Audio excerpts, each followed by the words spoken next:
Don't know what that was, chat. Oh, there is someone flying near me. Ladies and gentlemen, please welcome to the stage the person who forgot to create himself an intro, Disco Lando! Woo-hoo! He also had caffeine in the last 10 minutes. Welcome to CitizenCon Day 2, everybody! Are you pumped? Are you psyched? Have you eaten 2 dogs? Get in your seats. It's about to start, ladies and gentlemen. Welcome to Day 2. I'm not going to take up any more of your time. Up first, character advancement with Ian, Sean, Forrest, Andre. Give it up. Bone, start the show.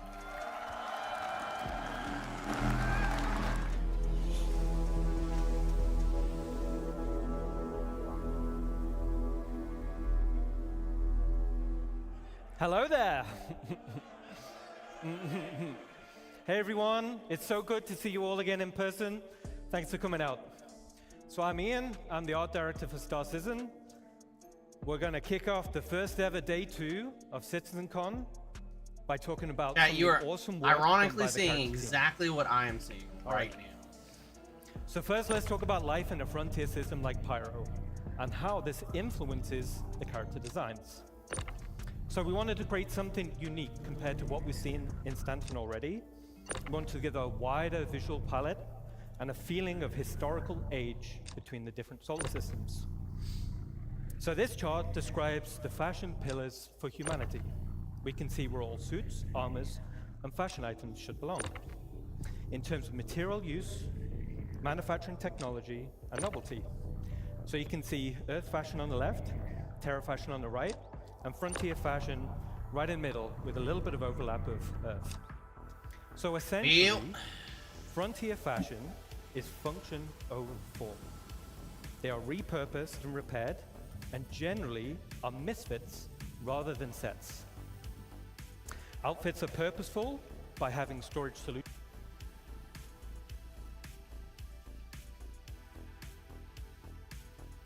What the fuck? Twitch? I think Twitch just took a shit.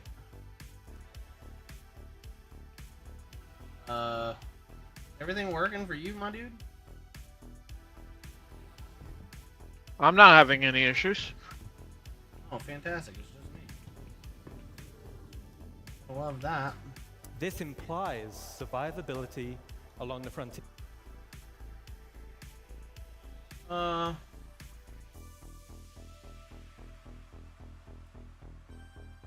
Why did it pause itself?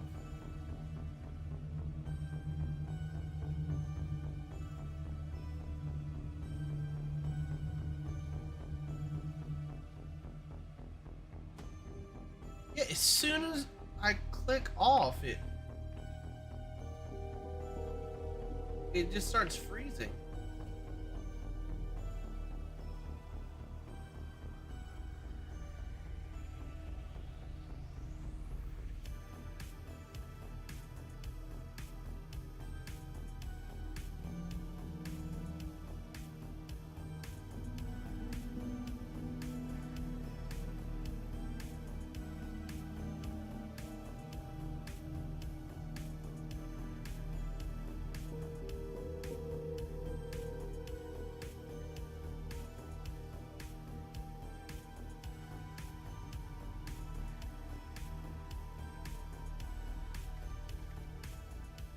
Awesome. So hopefully you guys that played Pyro Playground, you will have seen a few of those assets being showcased.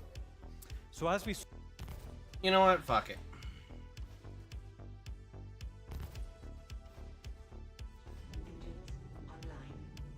saw from the video, pouches and storage are a key part of the Frontier We'll listen to aesthetic. this part, This drives the feeling of and then Survivability. afterwards I'll but park from the here ship we and thought it'd be go really from cool there.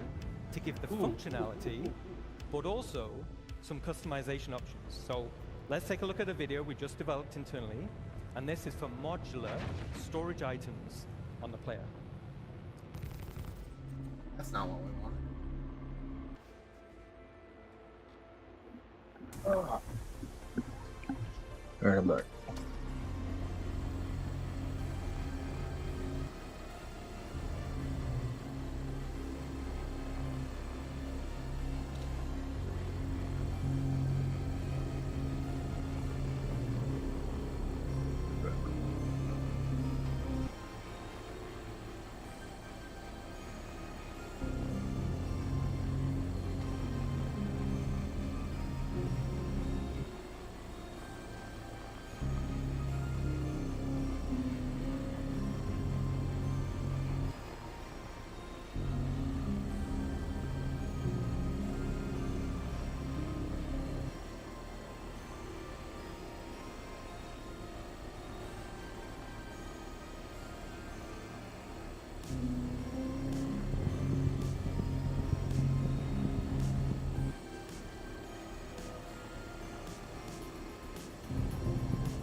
Ah, shit, radiation gear.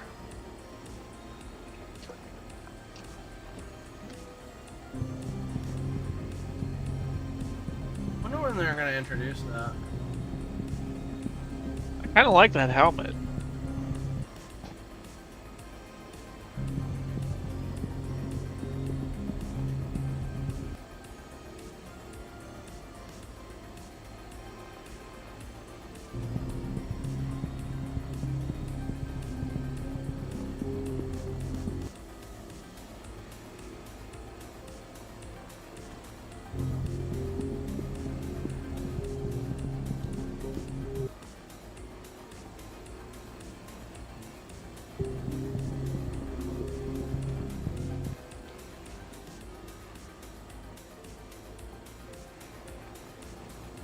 So this is all driven.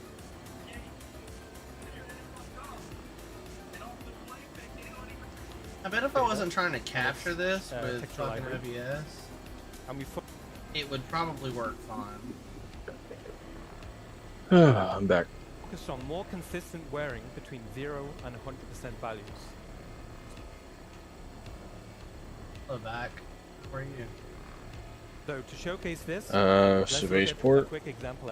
Literally going to the hangar my Mustang's at. I didn't ask what you were doing. I said, how are you? Oh, good. Take him out the back in about an hour or two. Yeah. Last night I was kept having to go, and I was like, I bet he doesn't miss this at all.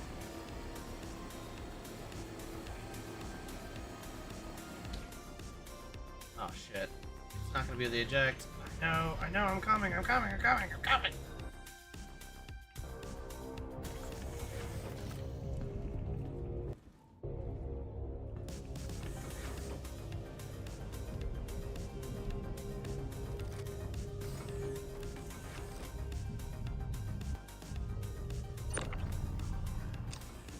All right.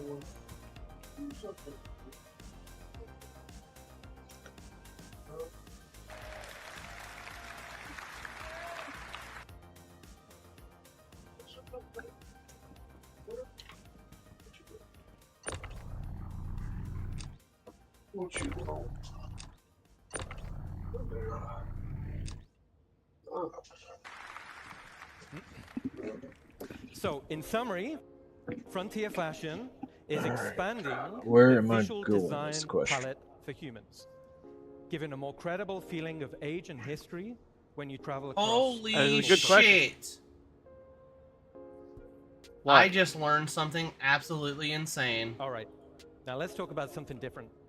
Now we're You gonna talk can about create some of the gangs in multi-tools. Star Citizen. So, Ninetales have Tractor been one of the main beams. gangs in the game. And the attachments out of the materials you Over salvage. 105 Ah, million that's funny. That's incredible. I didn't actually know have that. been taken out by you guys.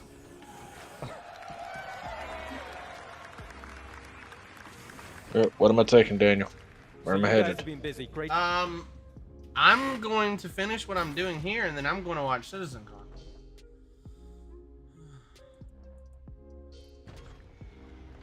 So if I were you, I would just start doing some and salvage. progression Since you haven't. within the I gang. bought you the ship yesterday. take a and look at- You haven't at a really quick had a video. chance to do it yet. Why am I?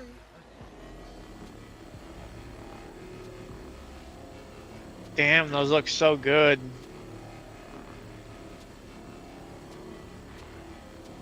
Why is there so many ship contacts out here?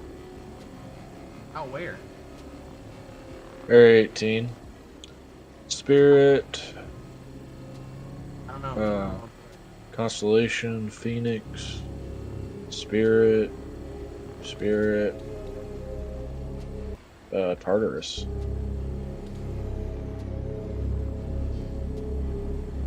Lightning, Spirit, 890 jump. Looks like it's damaged. And another lightning.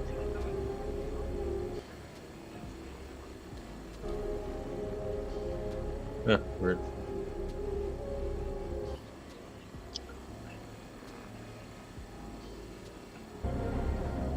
Jesus Christ. I'm gonna turn chat off now that they're being super racist and bigoted. Jesus. Chat, that does not reflect the Star Citizen community. I just want you guys. Scorpius, Vanguard, Cutlass. Don't get a Scorpius. Will hate your life. Drake Cutlass, Argo Raft, Cutlass is fine. Raft is fine. Cutlass Vanguard. is pretty easy. Origin 100i. I would take the Cutlass or the Raft because it means there's a possibility that you could get I think they look absolutely Argo fantastic. in. Yeah. I do love that we're getting tattoos and stuff See? here shortly. And this I will think that's translate really cool. into the behavior types. Now this gang is Yeah, they're being Currently implemented as gang let's things that take you a need to quick earn for your character. That's pretty cool.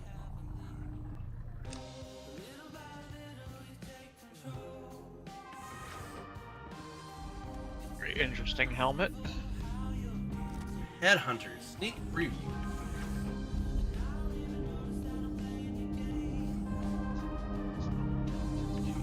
You're gonna have gang rep now? That's what it sounds like. That's pretty cool. The fuck?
Whoa.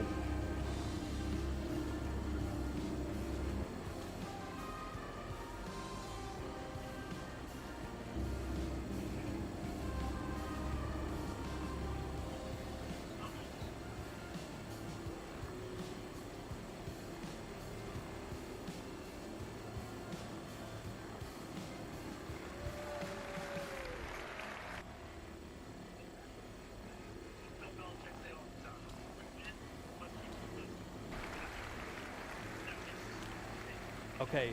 So cosplay competition next year.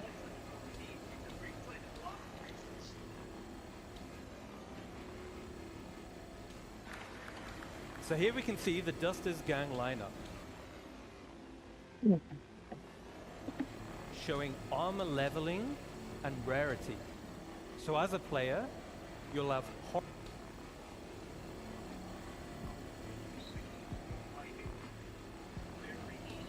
horizontal. You know what's gonna arc happen? progression, Hmm. This will define your I want to get out here.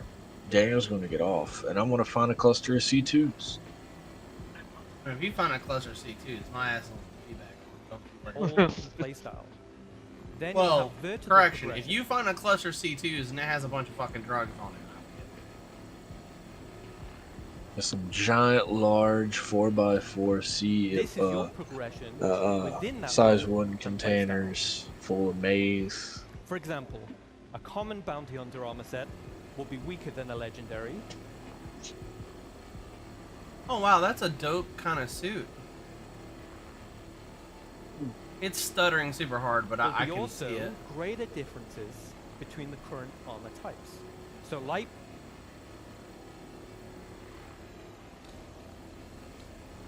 medium, and heavy, and this will be in protection and mobility. New armor categories will be combat,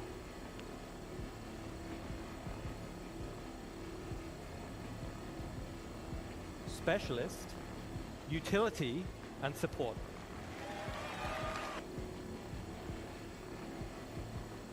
We're halfway there.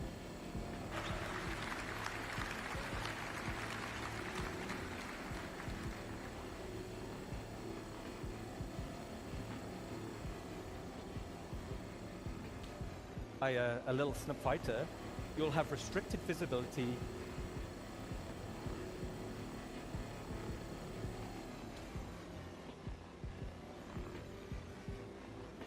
and less vehicle control.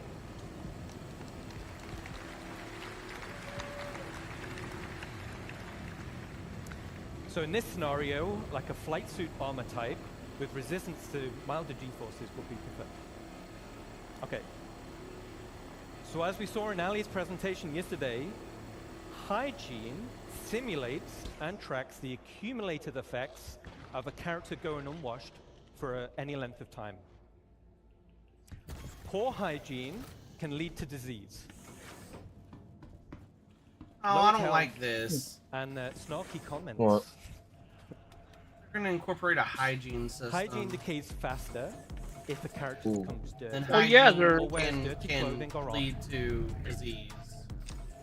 I don't like Oh, that. just like real They're life. gonna be displayed on the Yeah, character's but I don't skin, play video games to such play as real blood, life now, sweat, do I? and dirt. Star Citizen is supposed to be just like real life, though. Certain Yes, usables, because such real as life a has shower, spaceships will reset and the character's hygiene alien planets. and clean away all I of mean, the there are It aliens. does, we just haven't got there yet. Let's keep clean. Yeah. That's my point. Is it's not like we're traveling the stars. It's a game at the end of the day. I hope they don't lose sight of that. You add too many of those systems and people, because like for instance, they even once said that Chris actually Okay, once so that said he covers was a like, quick "Oh, we're recap not going to have any of those annoying on survival sets and game hygiene. systems." Let's And now get look back at to us. a video showcasing the dust. You have food and water.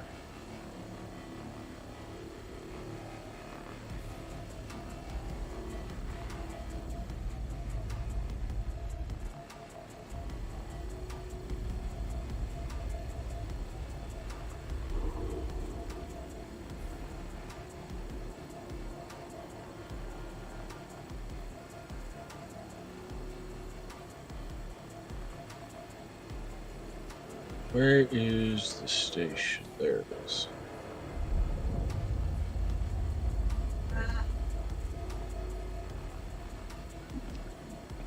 Can you hold on a few minutes?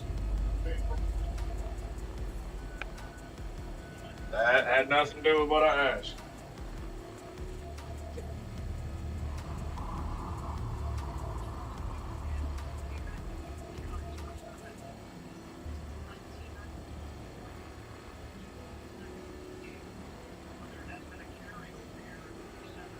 Oh boy.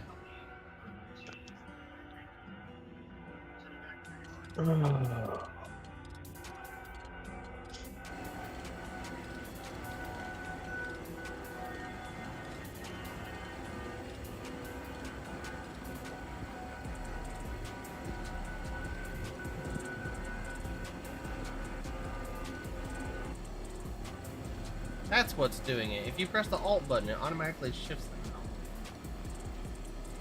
out. Know that. Here. Friends. Timber Station. Oh. Awesome. So you'll be able to find the dusters scattered around various derelict settlements and wrecks in Stanton. I have And the dusters contacted will be ACT available Lane. Q4 this year. Screen.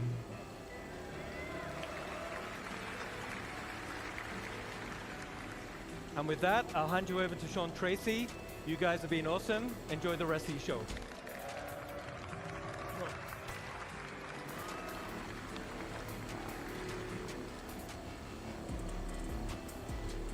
Hello, everyone.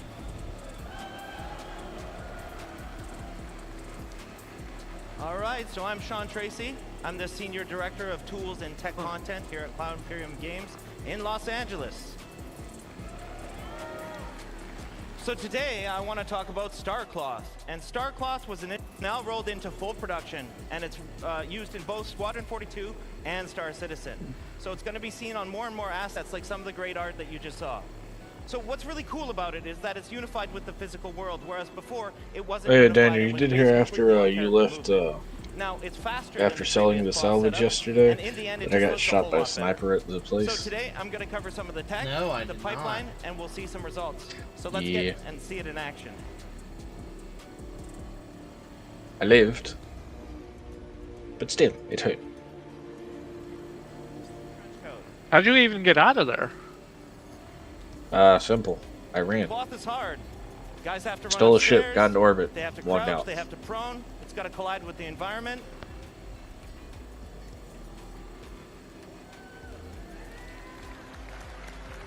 And even more difficult, it needs to hold up in high-end cinematics.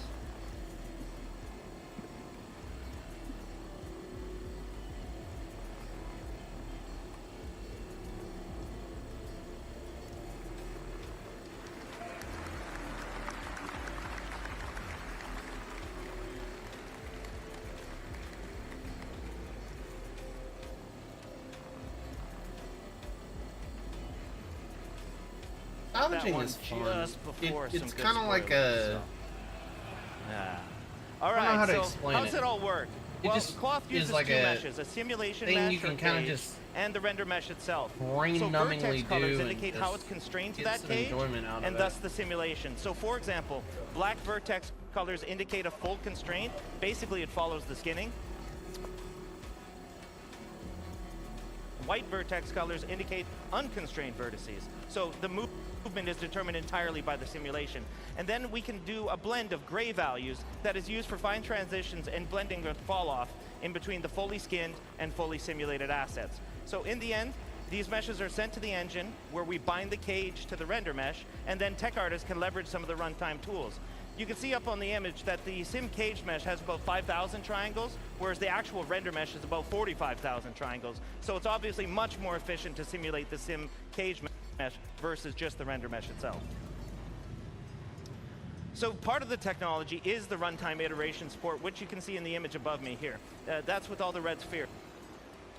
Here we're actually painting the collision radius of every single one of the vertices, and it allows us to fine-tune the simulation without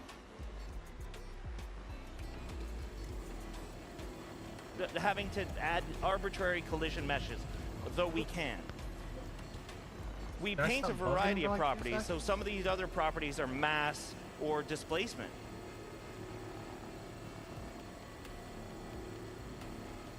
Wind, impacts, object collisions, thruster backwash, all these kind of things actually react to the cloth reacts to these things, and so much more. So it's not just character movement. Now, it's a hyper-efficient simulation, and it's several orders of magnitude faster than the legacy implementation that we used before, and has a lot of easy-to-control parameters for tech art, which are compression, stretching, and bending. So as mentioned yesterday by Chris Rain, our senior lead physics programmer, we support soft-body tapered capsules, which are twice as fast as our ragdoll capsules. It's also key to solving one of the most important aspects of plausible cloth simulation, and that's mitigating the tunneling or the clipping that happens through a character. So it's very, very difficult to solve with pendulums. So with all this in mind, we can do really complicated assets like the Duster and the one I want to show you now.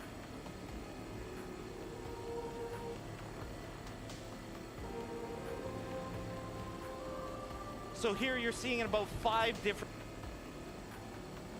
layers of cloth going on and self-colliding between each other.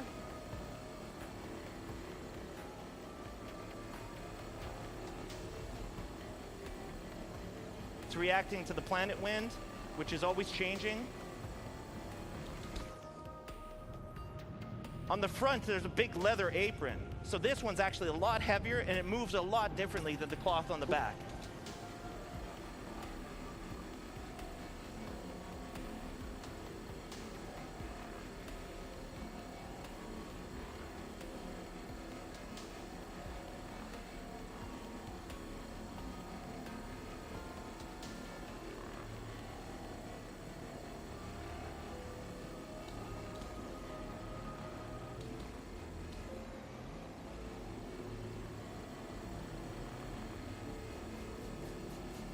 To the buzz.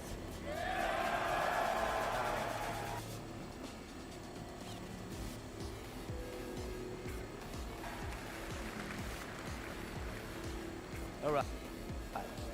So, I'm Andre. I'm the lead artist.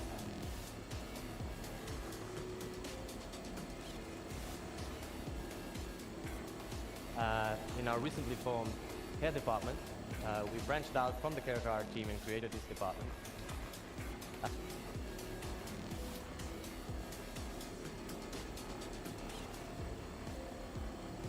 And it's a pleasure to be here today with all of you and tell you that we're damn proud.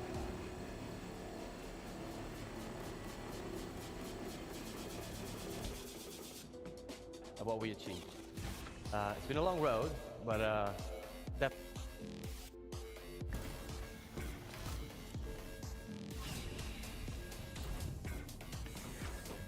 And yeah, from there, I'm thirsty as fuck. as a last note, I'll have a special announcement for you guys. Okay, don't want to spoil it, but you stick around, you're gonna love what we have. Okay, so.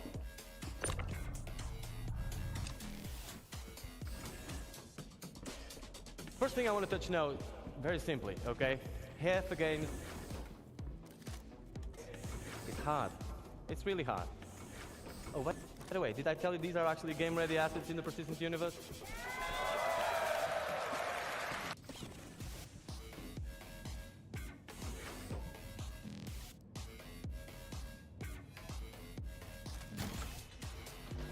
I'm gonna go back. I feel like I'm missing stuff, and I really want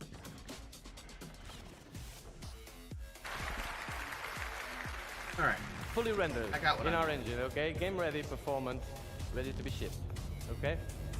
So, hair is really hard, like I was saying. It is a AAA challenge, basically. You see games that get it, games that don't. Some of them get it more or less. Either way, for us the challenge is the same. We're not different, and the challenge is real. We discover Star Citizen, like day-night cycles, all these light shafts, all this MMO. Yeah, it is hard. But the best thing is, we have arrived. Okay? It is, yeah, clap. It is, it doesn't end here. Okay? Yeah. It does not end here. Okay? It's the nature of CIG. We just keep pushing the boundaries, but like I said, we're really proud of what we're showing you here today. So let's dive in what we made all this possible, okay? On a high note, on a high level, basically, a successful hair requires 3 fundamental elements, okay? There's the texture, there's the placement, and there's also the shader. If one of these elements fails, all of them do, okay? So it's basically, you can have a great texture, great placement.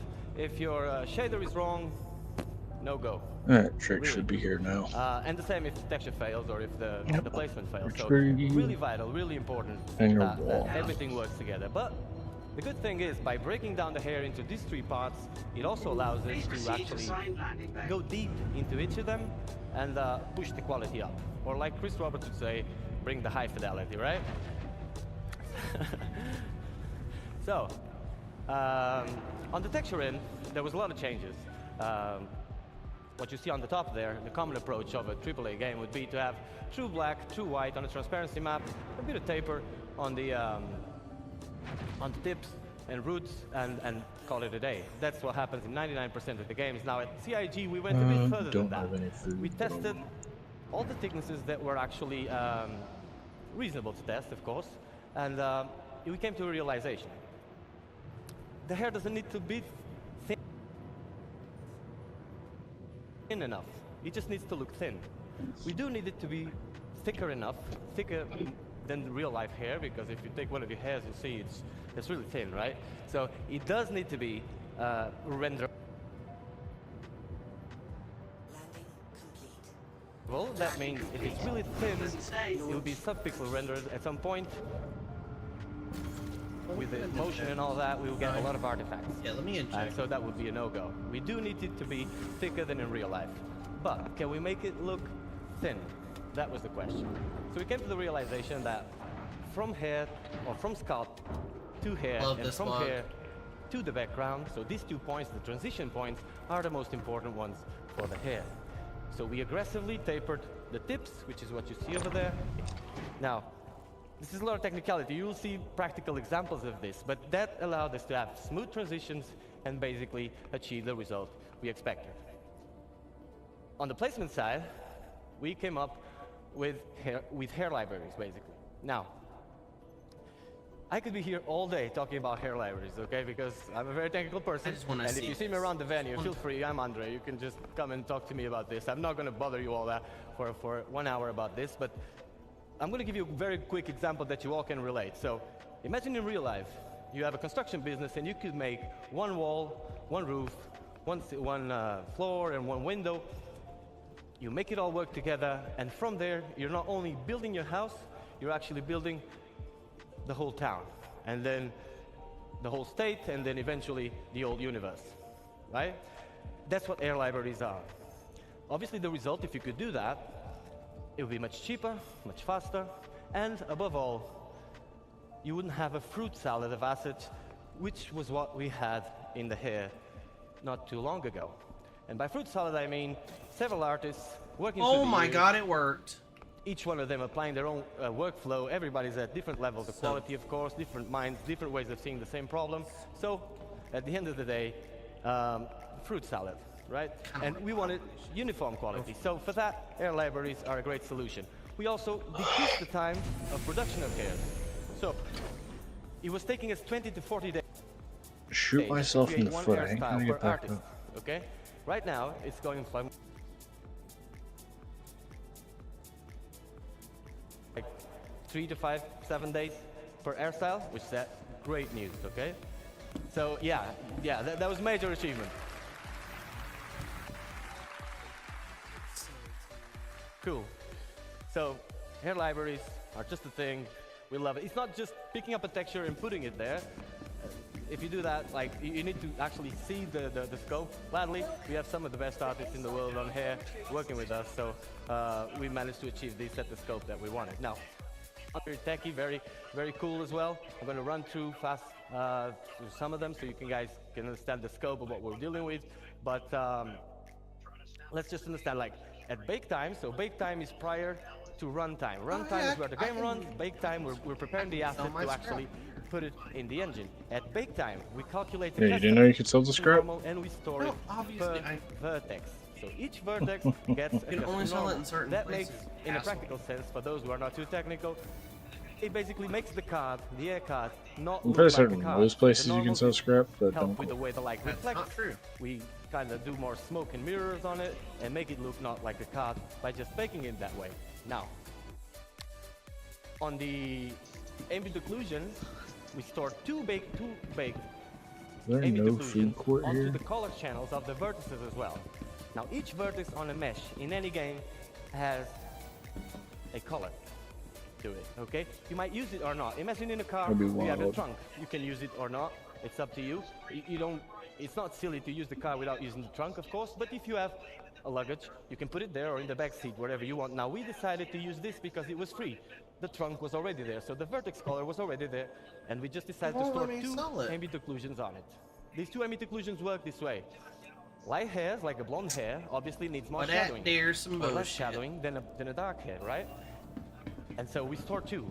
The length of the card is now baked onto the last one, and that gives us a metric of where the card starts and ends, and allows a lot of cool things you're going to see on the videos I'm about to show. So, one last thing before we can start looking at videos is that, and this is really creative, total credit for the people, for the tools programmers. I personally had nothing to do with this. This was already at CIG when I joined. It's absolutely amazing. So, we have an hairstyle that was ready, that you can see over there. And we have a hair cap. An hair cap is basically a mesh on top of the character's head, which is invisible, transparent. It is just there. Sometimes we use it for shadowing. That thing has an UV. And so we project the hair, or where the hair starts, onto that UV, and gives us that image that you see on the middle, right? And so we now have a 2D space that relates to a 3D location. Meaning that if I want to have hair like mine, which is white on the sides and dark on the top, I could just paint this part and top, which is, as normally are stacked on top of each other. With the sniffles or something more serious. Getting the right treatment has never been And you're gonna get spots all over the place. This is to give control. And what you see on the left now, I can paint one side of the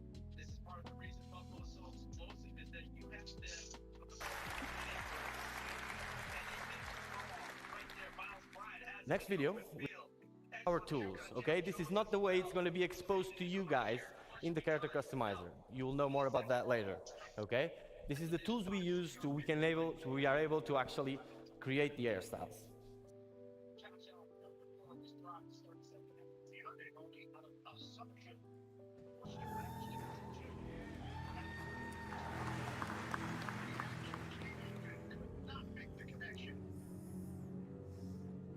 Wow.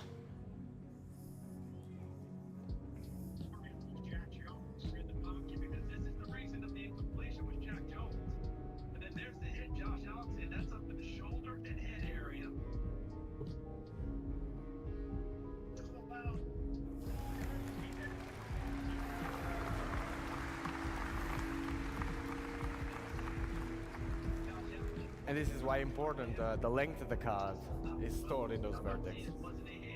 And obviously you can fade it as well as much as you do. So all the possible combinations between the realistic melanin ranges and the dye layer, okay?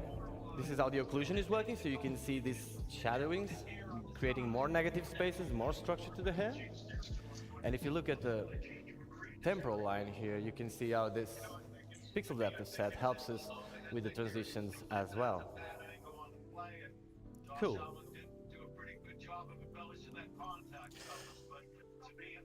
By the way, did I tell you these are actually game-ready assets, ready to go to PU?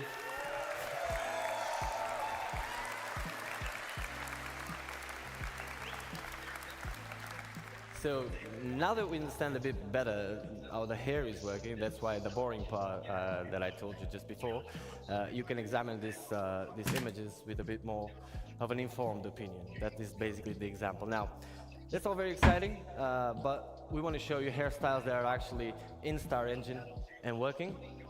So that's the video we're going to take a look at next, okay?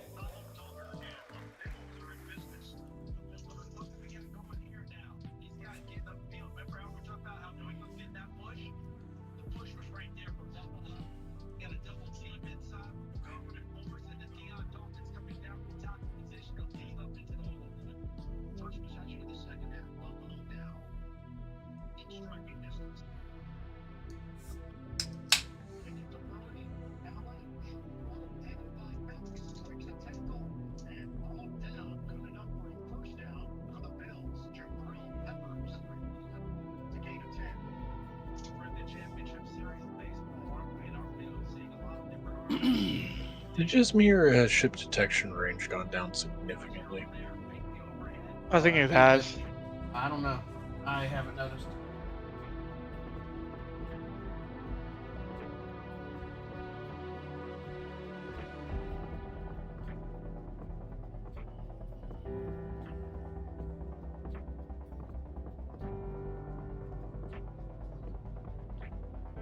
Sounds like Mass Effect music.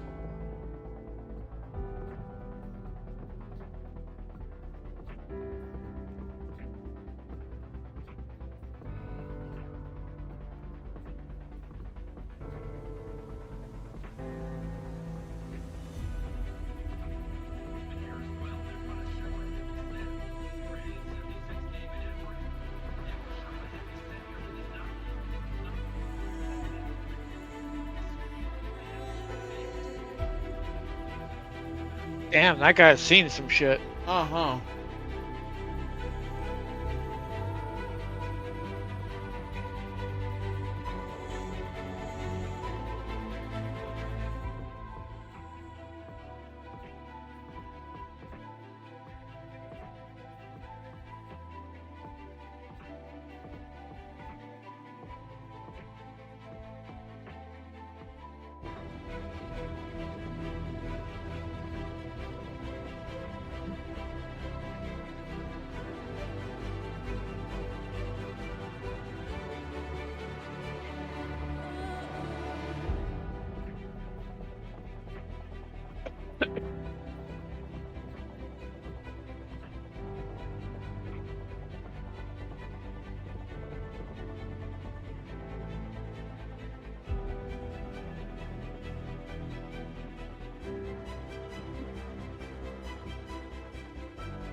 Oh, baby. Damn. That guy's old. That's fuck. Reminds me of Capaldi. That guy's a lot. Terranite, is that good? Guy's got a lot of fucking hair. What'd you say? Terranite, is that good? I I got a few boxes of it out here.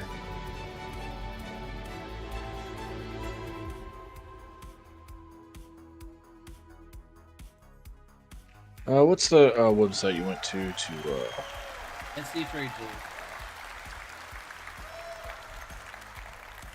You know what? I'm gonna post a fucking Hey guys, so I'm actually, SC3 gonna post a You pinned enjoyed fucking the message dice in the and Star so to Citizen try and forum. direct things You that guys way have next access to time. all that. Don't have to Pretty keep cool. asking. Okay, yeah, these are game ready assets as Hey, well. Daniel. Like I promised you, Yeah, what was that website again? we're trying to make this diverse and get away a little bit from this type of Ah, 'cause that did not now, get me which is there. A bit more military. Are you talking about And for that, SC3 we'll have Bio the next Tools? video. Now, No. it's important for you to understand SC that if there's any Trade Tools. 3D artists, character artists, Type that Trade into Tools. Google. there, you will know. Some of the hairstyles you're going to see next are some of the hardest things you can do Okay. in hair for games. In a practical sense, if you can do what is going to be shown next and render it at 60 frames per second on an MMO, you can do pretty much anything. Okay? It's our glimpse into the future of what type of diversity we want to achieve. We're not only going for this style, but just showing you that if this style is one of the directions, then the full range will come. I hope you enjoy. What'd I say it was again? Oh my god.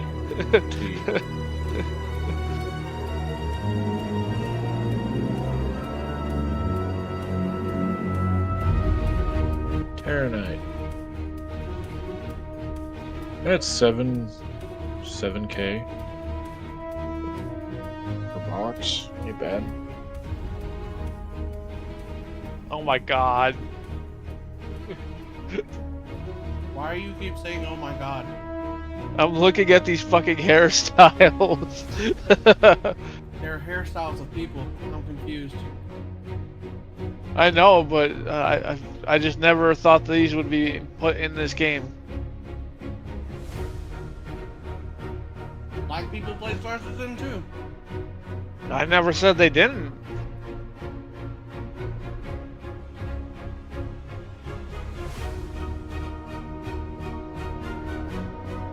And I've seen just as many white people with those hairstyles as black.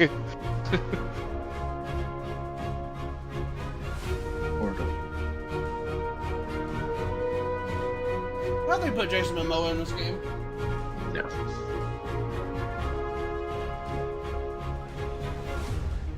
That one's a little unrealistic. You can't put a fucking helmet on with that. Ask Jason Momoa. He put a helmet on with a hairstyle like that.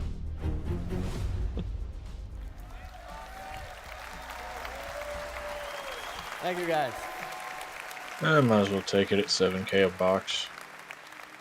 So yeah, like I've been saying, these pictures Just you so see we're here, clear here. they are all rendered as you see in real time, depending on the light conditions and stuff. I don't remember what I was gonna say. Never There mind. is no tricks here. This is actually how it looks.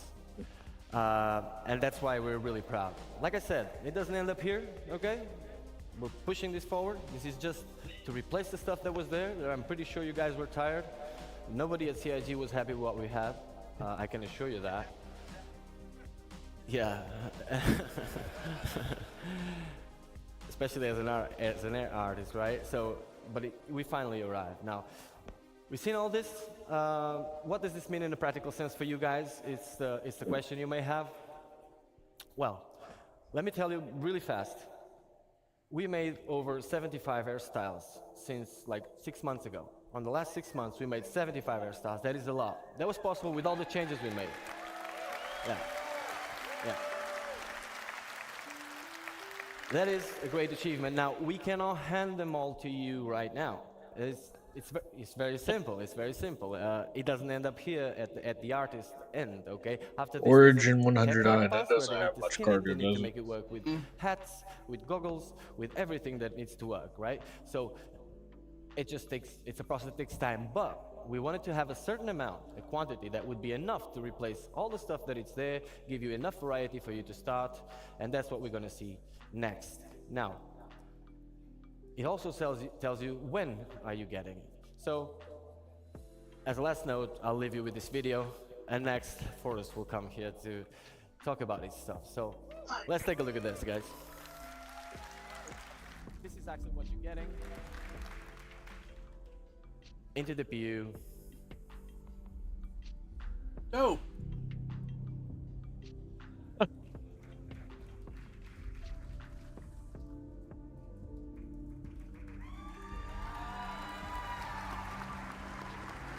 love how everybody lost their shit at the female ones. Come on, you can't tell me they're not going to do beards on here. A beard would get in the way of the vast majority of Oh wow, we're getting that soon, Yeah. So before the and not event, soon TM. you're all gonna get That's like the next actually patch. soon. It was a pleasure to be here with you today, guys, and see you in the verse. No, you won't. Y'all don't play this fucking game. Another round of applause for Andre and getting new hairs into the game. I can't wait to put new hair on my character, I'll tell you that. You know what? And for I'll Ian care and his about awesome how my character character team and the looks amazing when every characters they time I showed get us through a earlier. fucking reset, Absolutely fantastic. I have to I'm gonna redo run it. through this. We don't have Figure a lot that of out, time. and then we'll be good. Till then, I'm I gonna don't give talk a to you fuck about what my character heads. looks We've like. talked about hair. My character is We just a have talked placeholder about for my outfits. avatar, which is We're yet gonna to be talk to you a created. little bit about the heads and Or our better pipeline yet, getting us make a game from where I don't have to the character actors that reset we every 2 hire to seconds. do the in order to fix all your photogrammetry all bugs. the way to the Then game I'll care. characters. So we have a You're DNA asking pool, for expansion and take a customization. 20-year I'm gonna break. take Come you back then. through.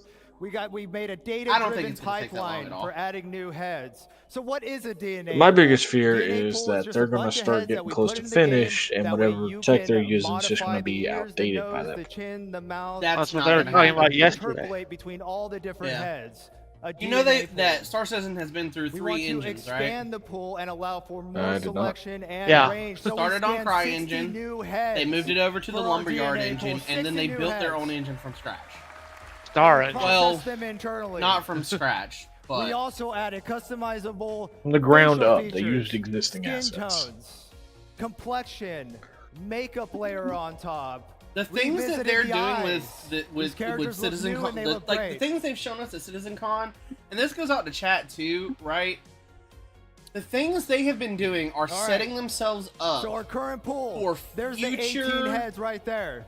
but that wasn't situations. enough. We need more. And by that, what That I is mean our by new that goal. is, holy fucking that's a lot of people. That's a lot of customizable heads now. That's too many, in fact. Holy shit. Very exciting. Right now in the PU, when you're playing, The white is what we have see that now. center The row, rest you are get what they're 9 adding. females and 9 males. And now we're going to be getting all these characters Oh, for Squadron and the Persistent Universe. that's mainly a Grimhex. How do we do With it? Agri- Well, we partnered with Clear Ultra Angle Toxin, over in whatever it Pinewood, is. Yeah, That's of actually course. And they It's- had this it's a thing toxin. called the What do you Clear mean? Angle door. Oh, yeah, that's no, scanner. it sells cool. for 5K a unit. That is The very scanner fucking improvements cool. allows us That's to how they get get the shoots done in scans. 4 That's weeks awesome. sessions. Custom coded Yeah, I've flash seen stuff like this before, that though. just kind of does it automatically, all calibrated. There's something like this Seconds. that Our old, to give you an idea, that they did our for old process Robert for Downey doing this Jr. took hours in to calibrate. all the Iron Man movies This and thing whatnot. does it in seconds. Talk about state of the art. Average of 4 scan actors per day now. We used to be Let's do doing it. 1. Iron. What this means to you is we can get you characters faster. We can get you new heads faster. Polarized image data resulted in improved spec, blah, blah, blah. Those are awesome texture maps that we could put on the head. I really like to That see way we them can put in render them, the ability make to them look really customize like good. the bodies as well. I think that'll be a thing that they do eventually, but Photogrammetry it's not captured right in now. raw images at 8K texture map resolutions. Hyper accurate scan results. Now, close your eyes if you're a little sensitive to light.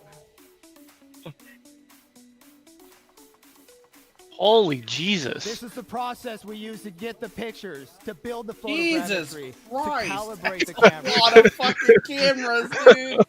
Holy fuck-a-moly, bro. I should have put up a goddamn seizure warning. Well, he did say, he did give the warning ahead of time.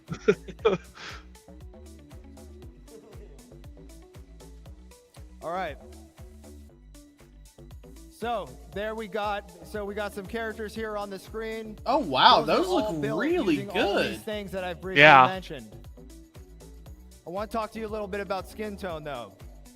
Skin tone's tricky because we want to apply it. We want to be able to customize it. We want you to have the ability to do whatever you want.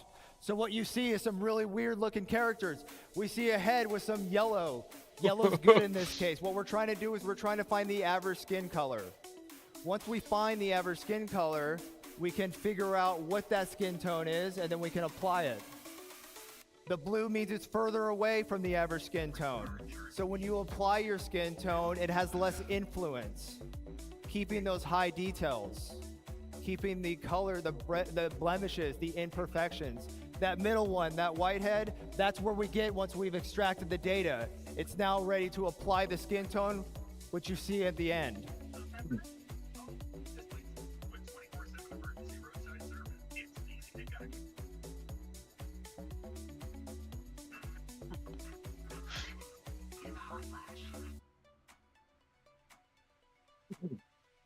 Those look really nice.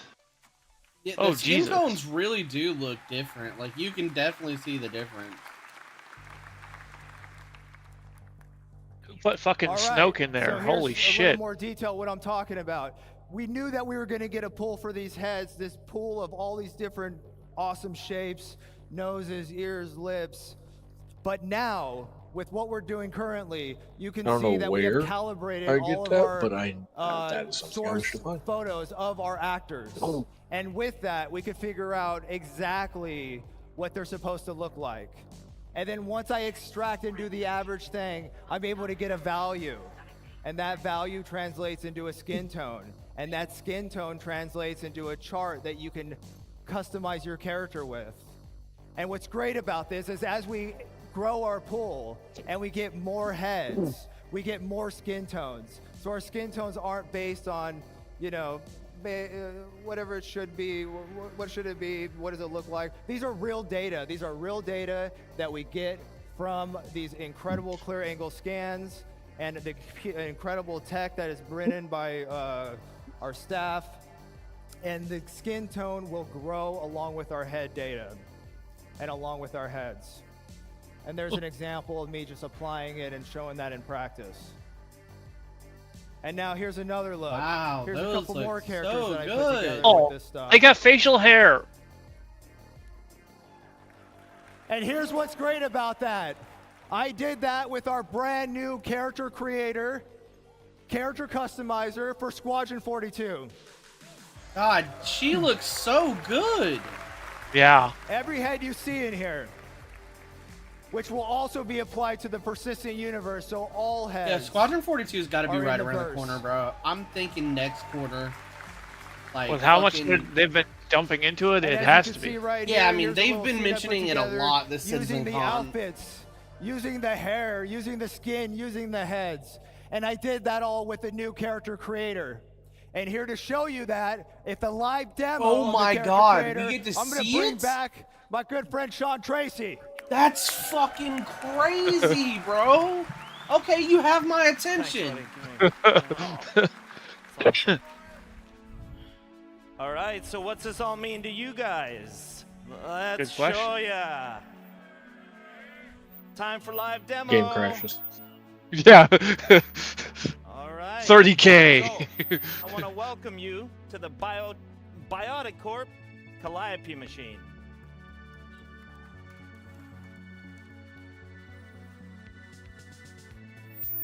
All right, so here you can see we've got the whoa, I'm getting feedback. You can see we've got two body types that I can select from at any point in time. So we're going to start in right away. Now, you might recall how the character creator currently works. You would have a whole bunch of source heads from our DNA pool. We would select one of the facial shapes, and then we'd blend it up or down, depending on how much you wanted that certain facial shape. Now, this was pretty good, but it's not the most intuitive of systems. So instead, what we wanted to come up with was a much more intuitive way to control this. And what we've now introduced is sculpting mode. Holy shit. So it's quite interesting to know what's going on behind the scenes, and this wasn't an easy problem to solve, but our animation programmers and tech artists and everybody came together and they figured out a way to basically make it so that from the DNA pool, we are making a selection based on what you want out of it. So it's going on between all the different options. Now I'm gonna start making some changes here right away. So I wanna wind up the nose. You can see that it's all very intuitive, it's fast to use. I'm gonna make the lips a little bit bigger here. There we go, something like that. I think that looks pretty good. I'm gonna adjust the brow here, maybe make a little bit of a heavier brow. Now we can adjust the eye shape, we can go more almond eyes, we can go more oval, we can have a heavy lid. You know, I can find a whole bunch of different options within here. So here, we're starting to look pretty good. I want to give him a little bit more of a hero chin. There we go. God damn. I'm liking All that. this man, the goddamn crimson chin. That's cool. All right, so not to spend too much time on that, I want to show you some of the other features. And speaking of features, we go to our skin tone.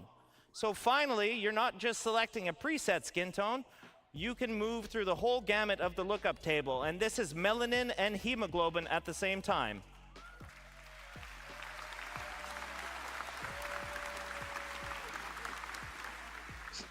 So at the very top of it, I've got a texture slider. So instead of the whole head sort of selection, we can go between all the different textures. Now, like Forrest mentioned, we're gonna have 30 of these for one body type and 30 for the other body type. So here, I'm kind of liking, what am I liking? Oh, I like this one. So here, and I'm just gonna set a skin tone that I kind of like. Something like that. Of That's course, cool. the white guy would go All up there right, and create a black so the next dude. step in our skin tone is the What's that complexion. supposed to mean? And complexion. You we've know what added I'm supposed freckles. to mean. You sure you want to be saying that sort of stuff on stream? Yeah, I'm definitely sure. So here I'm just It means blending they're in and definitely I'm trying to blending get a out the message amount of across that, freckles. hey, Now, you I've should come cranked play it Star all the way to Citizen the top 2. just so you guys Wink, can see wink. it. I mean, it's But not my just for character white here, I'm guys. kind of subtle, like this. But quite a Clearly few. don't know the population base for this game. We've also got sunspots. Now this is, you know, a little more weathered skin. We'll give All this of sort us are look. playing it. What are all of us? And we've got a whole bunch of different blemish masks planned for you Point guys. case. whether that's sunspots or That liver doesn't spots mean or anything shit. to that effect. It Now, I'm does. gonna give this guy kind of a weathered look because I think the skin tone looks pretty cool like that. Yeah, I'm digging that.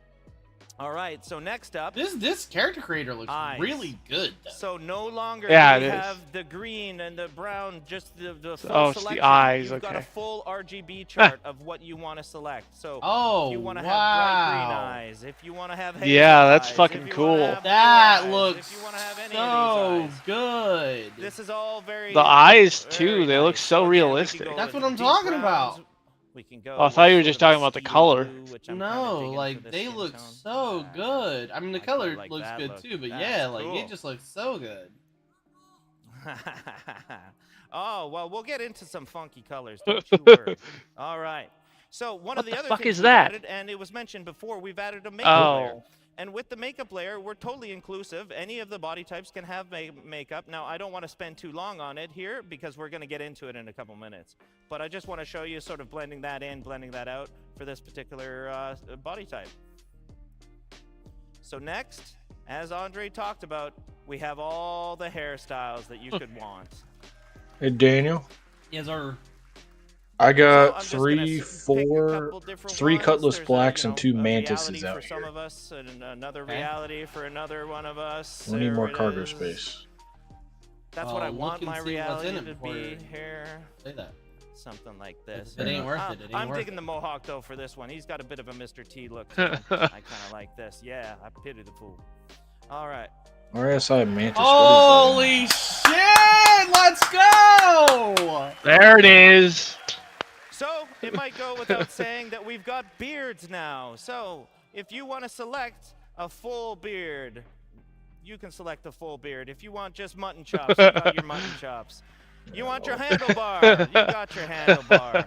All right. So we've got all the different beard types that you could want, and we're gonna add as many as you guys really Yeah, want. now we need to know when So this I'm coming kinda in. digging Oh, the actually, full no, it's beard coming I'm to sure Squadron we'll- 42. Yeah, I'm digging sure the we'll full beard for know this guy. Something Even soon. further to that, we've got eyebrow selection. I'm which telling you, is- there's I no mean, way we could they go would be with no working on eyebrows. character That's a very real customization like you could this if have we weren't bushy close ones. to You can fucking have launch, a little bit dude. more, you know, normal. Yeah, people because this is want like probably straightforward one of the ones. last things they would do. But It was feels mentioned like before it, but during I know the there hair are different and, teams with working on Forrest's, different things at discussion one that We've time. got the hair dye as well.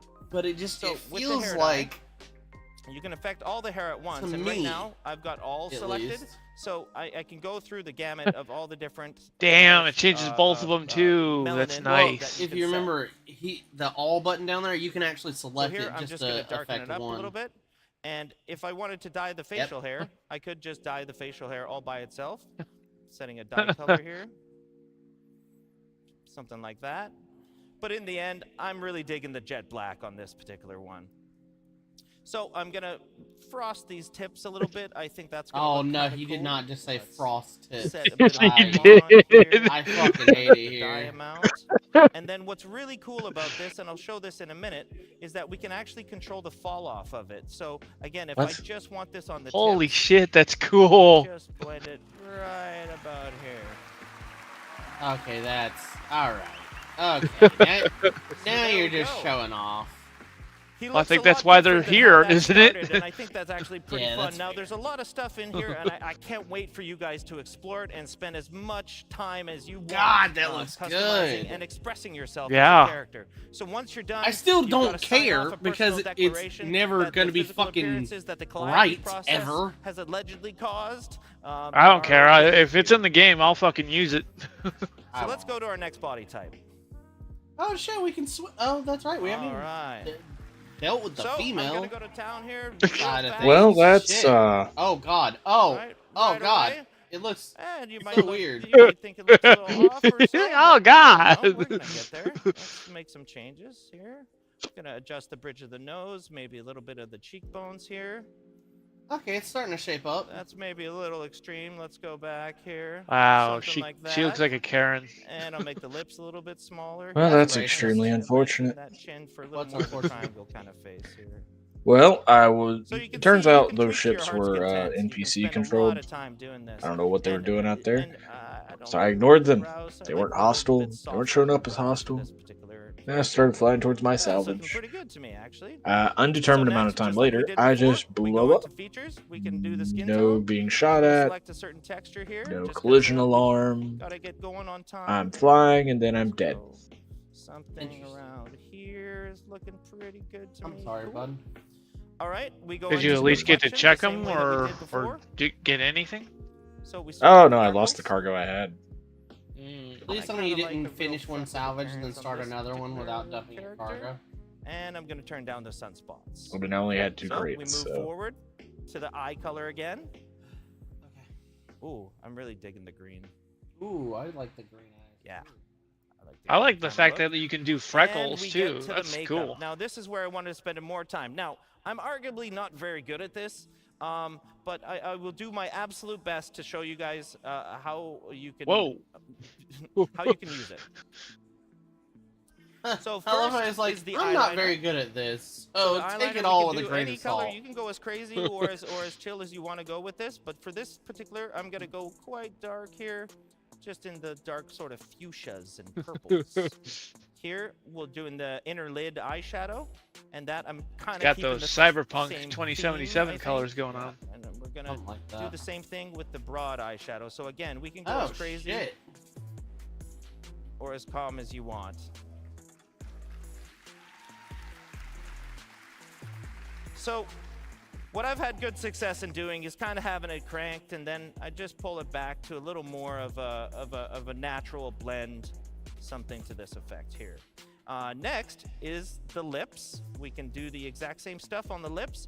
Now, what we have is a whole bunch of different makeup masks. Oh, and you can we've do got 3 cheeks, different channels too. within those masks. So basically, 3 different colors that Damn, are dude, affecting this is different cool as areas of it. fuck. Now, for the lips, we can go with the same sort of theme if we wanted, and I think I'm actually kind of digging that. And let's go on the lip liner, a little darker. And then lips are a lot more glossy, so we can increase the gloss there, so that looks a little more like a lip gloss. Yeah, that looks pretty cool there. And then, like I was doing before, I kind of just pull it back a little bit. And there we are. So next, The hair. I think we're good. Yeah, I think we're good. I have no business doing that, that's for sure. Same thing on the hair. Again, we've got a whole bunch of different hairstyles. These will all be shared between the 2 body types, but for this particular demo, we've got the ponytail, we've got the slick back kind of look. She looks better with short hair. Yeah. I'm not I finding I what think the I'm really ponytail really digging is. yet. The, oh wait, that one looks really good. Yes. Yeah, she looks better with short now hair. We're talking. All right. So cool. Now, don't like that. again, we're fully inclusive here, guys. That one makes her So, head if look you like a want fucking facial heart. hair on any body type, you got facial Or an hair on any ass. body type. That is up to you guys.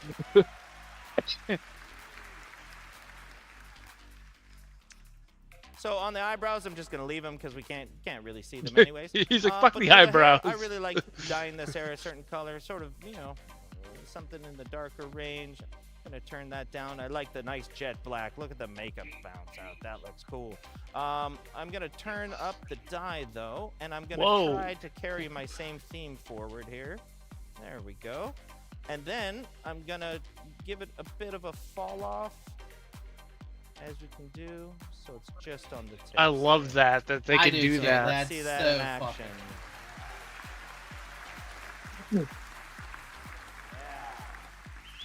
All right. So now, you know, She at looks way first, better now that weren't sure about done that all the character, work on right? it. But in the end, I think she turned out definitely. So you go to a review, sign off your declaration again, and head to game. So, All right, you know, click I'm head really to game, lucky let's To go. be able to sit in front of this. Again, it was a huge amount of work from tech art, engineering, designers, and specifically the Squadron feature team that has done all this work. And one of the cool things to note is that we use this now internally as a tool. Okay, That's why it's when me are we up here getting it? demoing Come on. This is our tool internally for creating all these heads, for creating all the NPCs in the verse. Because as Chris put it one time, he doesn't want his NPCs to look lame. He wants them to look cool. And this gives you cool looking characters. Thanks a lot, guys. It does. Oh my god, they look so good. What do you mean able to find my body? So it's not worth going back out there. Fuck. I'll be back on later, guys. Okay. What the fuck is going on here? Starcloth. It works. All right, we're behind on schedule, so let's welcome the Life in the First Person crew. Take it away. I'll be here. I'm busy. That's weird. I don't like that you said that. No. That's so fucking. Jared is so cringeworthy, bro, but I love it. He's so fucking Hello, funny. everyone. You know, it's a. Am I too early? No. It's a real pleasure to be here. Seal at of Citrus Con in approval. person. Wow. I've had so much fun. Thank you all. But my name is Jens. I'm here from Manchester. I'm going to talk to you about some improvements to play Traversal. So we're going to start in Zero G, where we've been rebuilding the EVA experience from ground up. So the first thing you should see is that we've made the exit from gravity Woo! less disorientating. That's cool. That's way cool.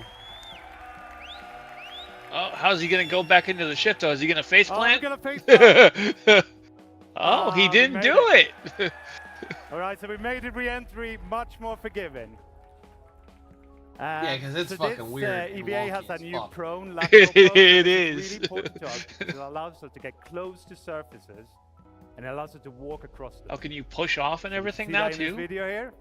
Nice. Oh my god, that's so cool, bro.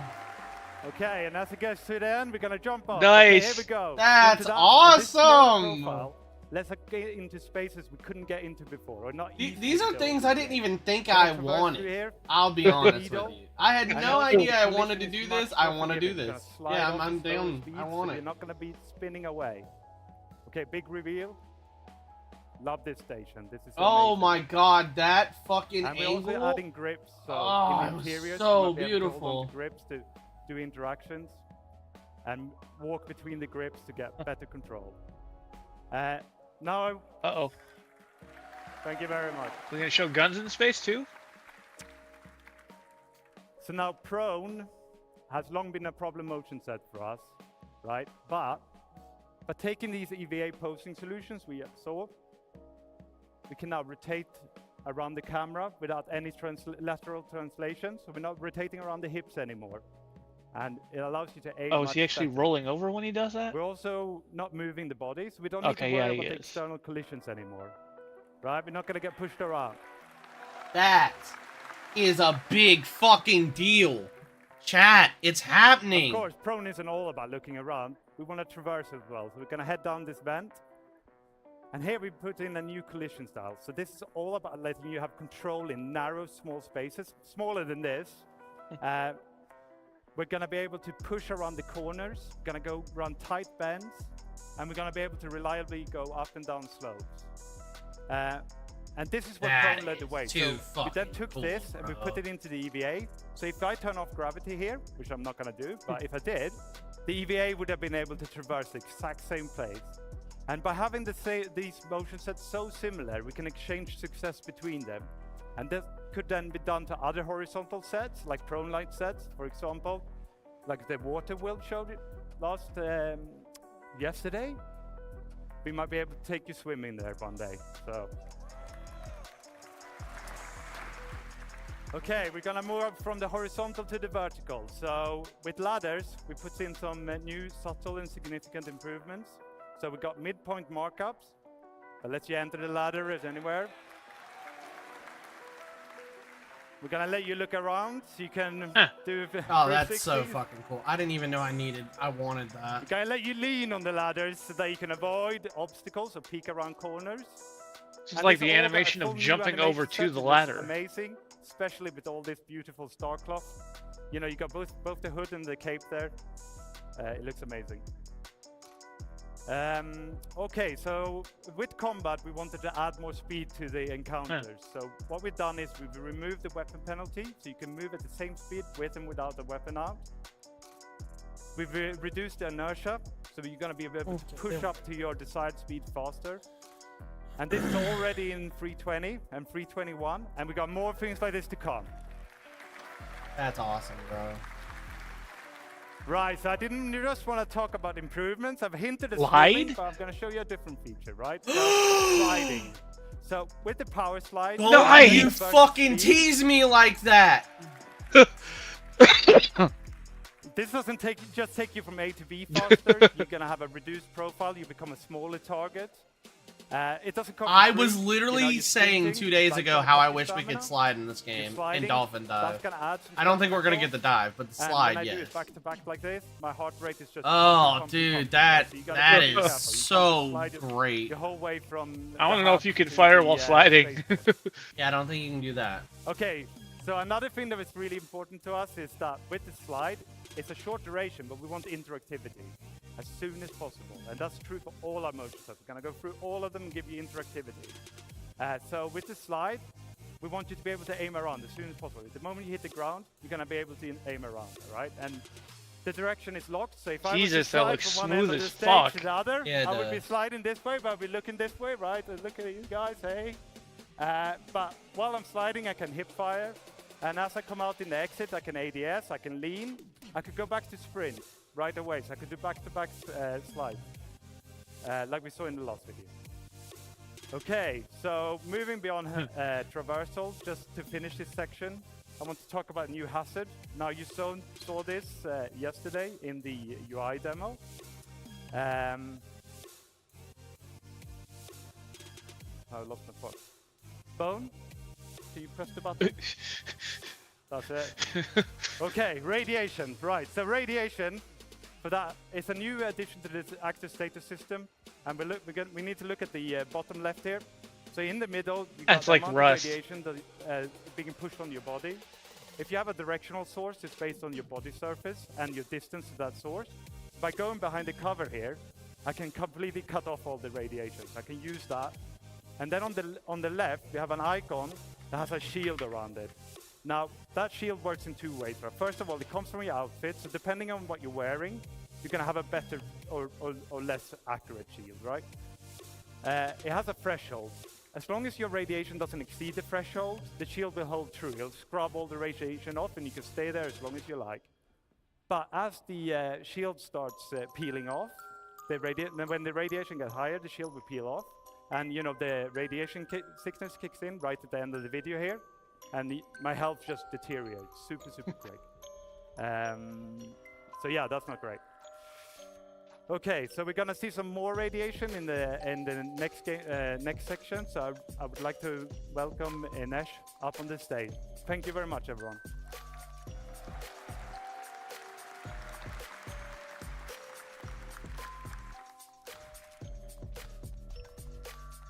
Why are we showing that? Okay. Hello everyone, my name is Ines and I'm a gameplay programmer here at CIG. And I'm here today to tell you all about, thank you. And I'm here today to tell you all about the features we've been working on to improve the player interaction experience with the physical objects in the world. So let me start by telling you what we've made to make it easy for you to identify and interact with these objects in the world. We have introduced in the new interaction prompts, which are AR cards that appear over the objects as the player gets near them. These, combining with scanning, will help the player to easily identify the interactable objects in the scene. So we have improved the algorithm that our interaction system uses to determine the current item in focus. So you'll have a smarter detection and selection as you move around and look around the scene. So the prompts will show you the active interaction and the keybind that you can use to quickly trigger it, like you see on the pictures. So we are trying to minimize the friction of the player to interacting with these objects. You no longer have to go into interaction mode to bring up the cursor, then drag it over and to select using the interface. So we're removing that.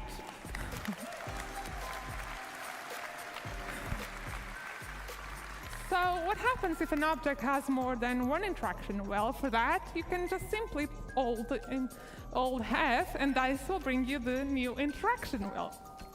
So this is our new interaction wheel. It will be focusing on the item. That's and nice. you can see that up to 2 of the interactions have a star icon. So this is related to another system that we are bringing to you that we call in the default item actions. So this allows us to have a primary interaction, that's the one that shows on the prompt, and a secondary interaction. So these are default actions that you can easily trigger using shortcuts. So these actions will change based on the combination of the item, the player, and the environment state. And although designers do choose the default actions that we bring to you, you are fully able to customize them to fit your preferences and playing style. So let's take a look at this in action. Here you can see the prompts that change depending on your focus. So let's bring up the wheel. And I really like my plushes, Okay, so that's I really want to cool. inspect them when I find them Yeah. around. So I'm changing that to my primary. And you'll see that does not affect only the item they're interacting with, but any item that falls into the same category. Oh, that's cool. Go next. Oh, Okay. that's in So I've game. shown you some features that improve. Ah, Thank you.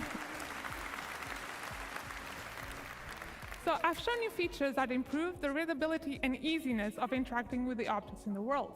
But the other part of our focus was to bridge the disconnection between the player and the object you are interacting with.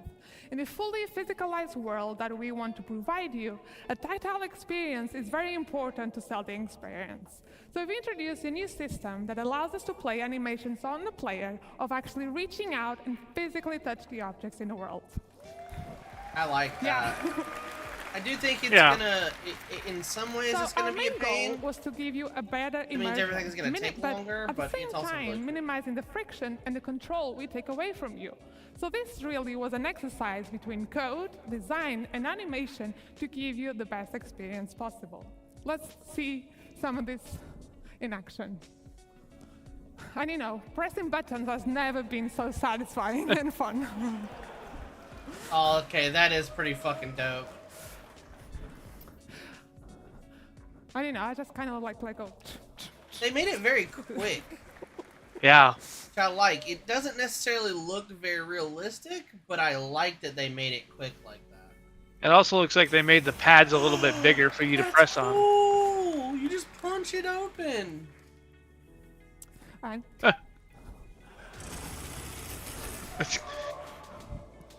That's hilarious. Okay, so let's continue with this theme of tactile experiences. The next thing I want to talk to you about are usable interactives. So usables are objects that have existed in our game for a very long time. And designers have had a variety of tools to build these guns, interesting other and stuff? complex sequences for the AI. But up until now, what we could do for the player It's things was like the AI fairly interact limited. with, but the So players this have past never year, been we've able. been building up our Oh.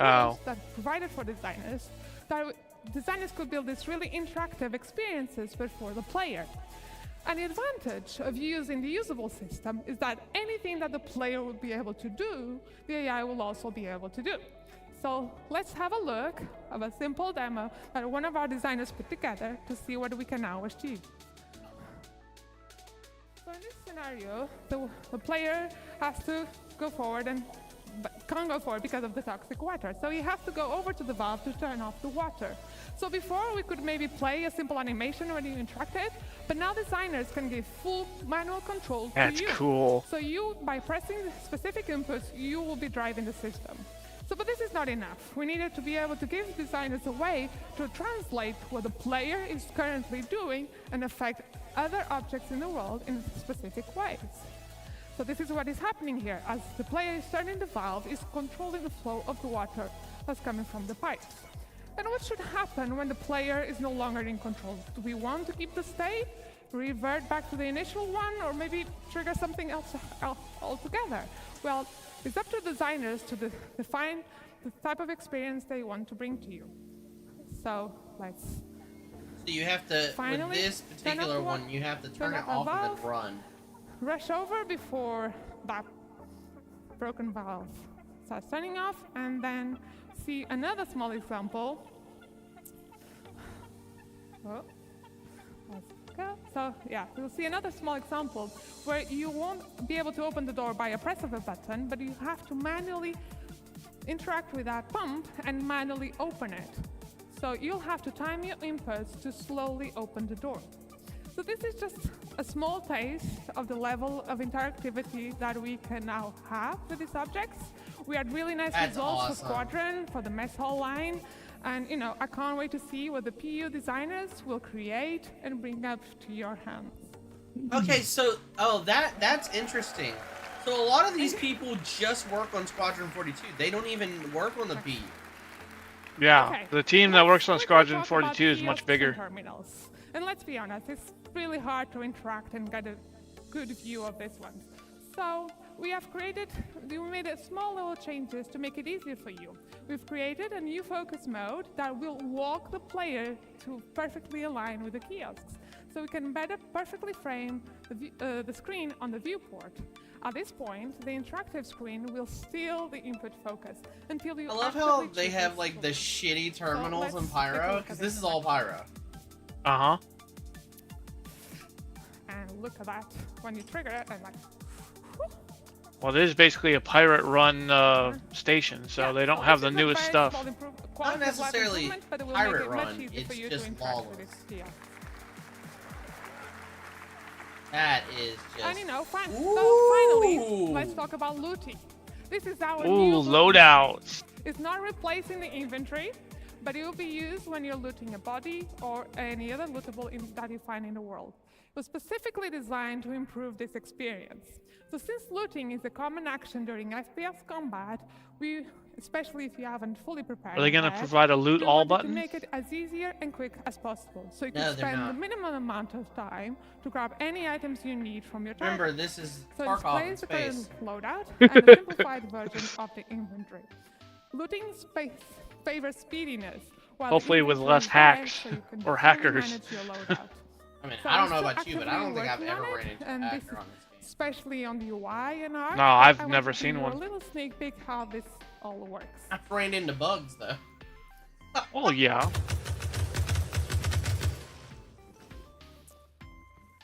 Okay, let's go over to just Whoa. you see the player loadout. Oh, and it even shows what you have on yourself. That's fucking Yeah. cool. That You is, can we hover- like if you that. hover the different widgets, Yeah, you because then see you a don't have to tooltip guess that about with what the you're different quick wanting to actions. take. Whoa! You can And just then, simple press. that's so cool. Yeah, it'll be so much easier. Yeah, this So makes yeah, things you can so quickly press fast. to just equip or swap. You can even use your mouse wheel if you want to change the target. You can drop anything, store anything, just really quick actions. And you'll see in a minute that we also can trigger ammo repooling. So this will grab all available ammo either from your target or from your inventory, and will fill up the magazines in your loadout and get rid of any empty magazines. So yeah, looking really good. Yeah, so it's looking really good, and I can't wait to see the final art. So that's all from me, so thank you so much for listening, and I hope you have a great time!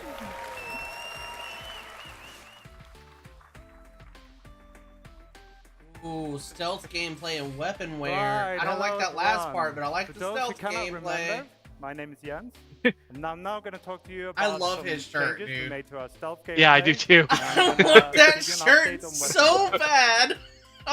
Right, so takedowns is an important part of our stealth encounters. So this is where we're gonna add some player skill progression. So gonna move you through different action sets. You're gonna start out by struggling. You might fail. Of course, this sort of added time and the extra noise you're making is really gonna increase the risk of detection. You're gonna get faster the more you do it. And then you're gonna reach maximum efficiency. Check this one out. So he's so fast you can barely see him do it. And then he guides the body to the floor, so it makes almost no noise, right? We're gonna explore some more variation beyond our unarmed and our knife takedowns, like sedative injection pens and contextual takedowns. Get the So fuck this guy outta on here. the railing here, let's see what we can do about it. Ooh, Jesus! Oh my fucking So by using the Christ, environment, bro! we can do a more efficient takedown than maybe our skill level would allow. Boom! He And just instead said go it's to a lot sleep. cooler, and we're going to be able to use this to get to enemies that might be otherwise difficult to get to with our normal takedowns, like a pilot strapped into his pilot seat, you know, sneak up on him, take him Holy out. shit. That's so brutal, dude. Okay, so in that last video we incapacitated that enemy a lot. Come on. I'm going to introduce you to a new weapon, a new item, sorry, and that's the restraints. So Oh, with we the can tie him up restraints, now. Okay, let's take him down first. One more. Oh. Okay, so with the restraints, we're going to turn him over. We're going to cuff his hands. We're going to cuff his legs. That's cool. That, bro, I fucking. Bounty Hunter gameplay. Now, if he wakes up, he can't chase us down, right?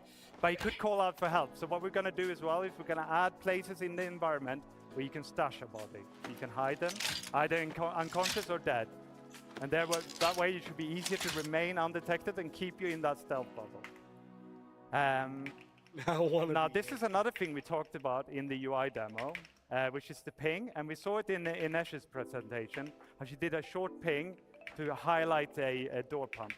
Now, of course, we allow you now to charge up that ping. And by doing so, we can see further, and we can see through obstacles, and we can populate Holy more shit. information into our data bank. That then shows up in our box outs here.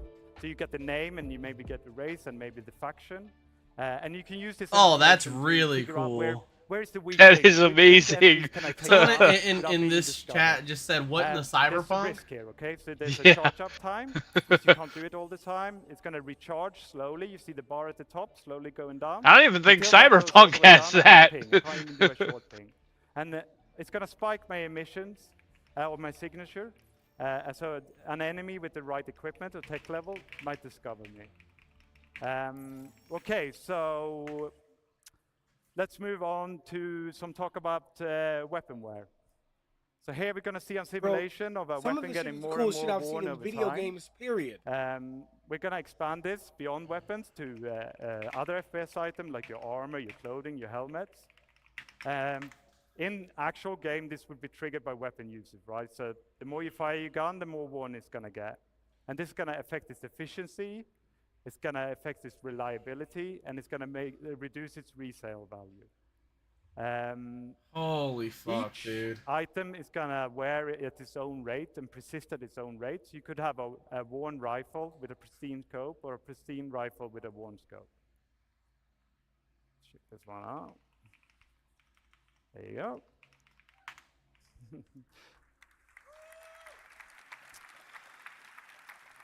So the geometry isn't the only thing that's going to change as your weapon wears.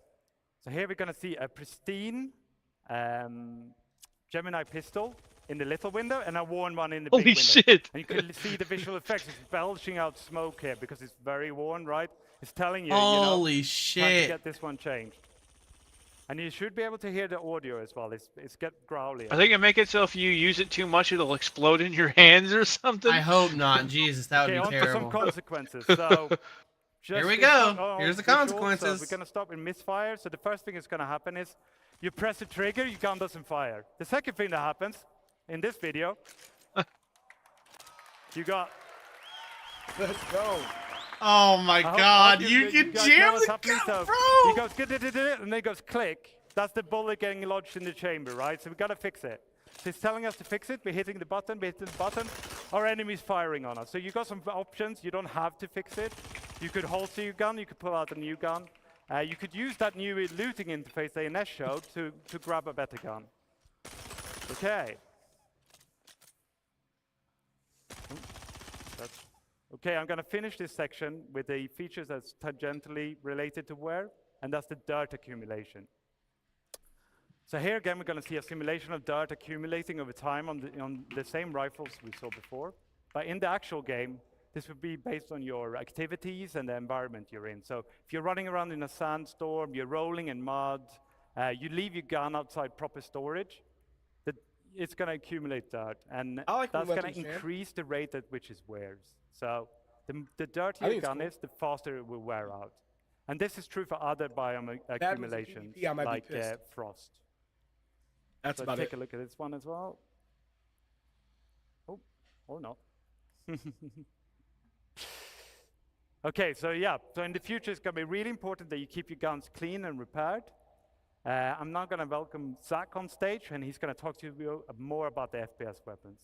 Thank you very much. Jesus, bro, this is... Oh, this is so good!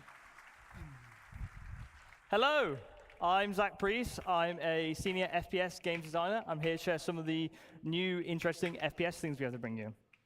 So, if you play modern shooters, you'll have noticed the quality bar has gone through the roof in recent years. Things from visual recoil to VFX, just overall general weapon feel. As you know, we recently did a pass on our weapons to get them a bit more up to speed, but we couldn't hit that quality bar that we really wanted to. Because guns are violent in nature, and we couldn't portray that as much as we wanted to. So, we made a new tool, and it allows us to show the violent nature of weapons while, creating greater weapon-to-weapon variety, So, this new tool also integrates better with other systems. For example, you just saw like Wear and Dirt and things like that. And I'm extremely proud to show you the new weapon recoil. So this is the old P4. It kind of falls a bit flat. You're not really getting that like oomph that you want, but you've probably shot this a million times. Now the new P4, it has these nice little bop downs, and you feel it getting close to the camera, and the overall aggression of the weapon is a lot more there. It feels a lot more visceral when you fire it. This new tool gives us granular control over the movements of the weapon. So essentially what we have in one of our tools now is almost an animation tool where we can control the rotation and the location of things. So this is the old P8 SMG. This is a new one. And in general, it's bringing the house down now. So recoils are just, in general, easier to tweak now. And they're a lot more impactful, and we can create weapon variety in the just far new, more and interesting ways. Cool. My headset's dying. It didn't charge. Thank you very much. Cheers. We also have new procedural animation over our ADS. So previously, if you play right now, you basically have a linear pose-to-pose transition. And sure, it's there, but now we layered some of this procedural stuff on top. So for example, if you have an SMG, it can come up a lot quicker, it can flick up, you feel really cool. LMGs can be a lot more heavy. So before, it basically just do, move from pose to pose, but now we can keep it longer down here, bring it up slowly, and overall it just feels like you've got an LMG, or it feels like you've got an SMG. We're just using things like, ease in and ease outs, and just give more life to the overall weapon. Oh. There we go. And we also have new iron sights. So, sci-fi weapons are chonky. They're full of detail, they look really cool, but a lot of that detail can potentially get in the way sometimes. So you've seen, this is a change to the Kana, where we have raised the weapon sight and given what we call the target acquisition window more room to breathe. So if you're aiming at somebody, you can just generally see a lot more, so optics aren't a crutch anymore. So you can see this on the Ravager, and you can see this on the Custodian.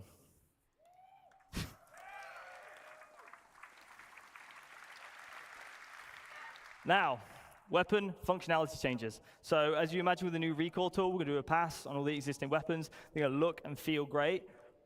But while we were looking at our weapons, we also realized that some things don't necessarily, align with their manufacturer, right? You look at something like a Gemini pistol. Now, Gemini overall is rule of cool.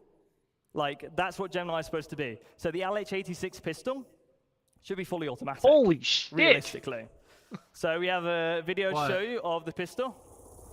Oh my god. And as you can see, it goes ballistic when you fire it. You get hit by that, you're done. Also increased to allow for that just crazy feeling that the pistol gets. Cool. Cool. Thank you very much.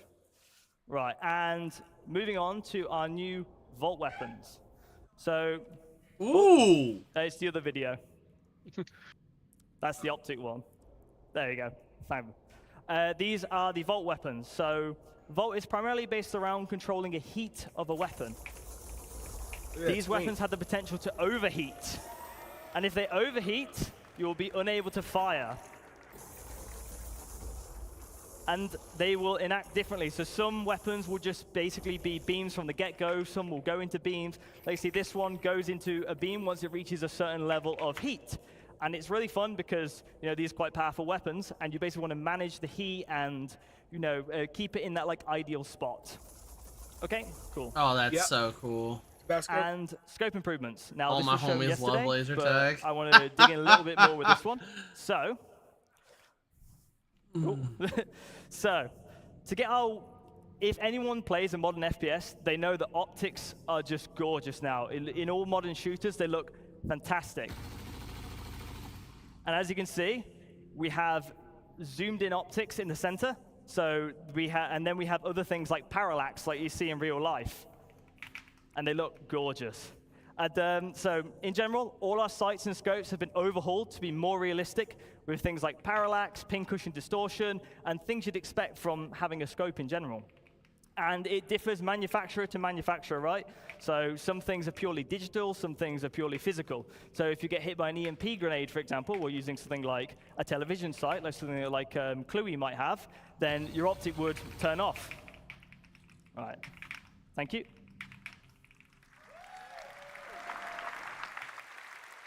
Cool.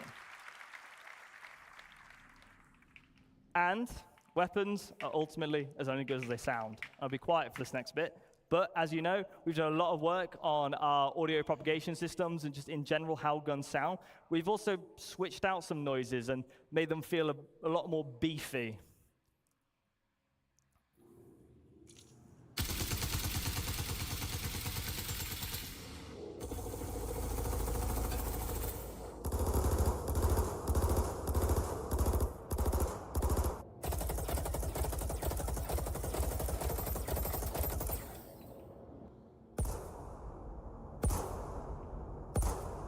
Yeah, it does.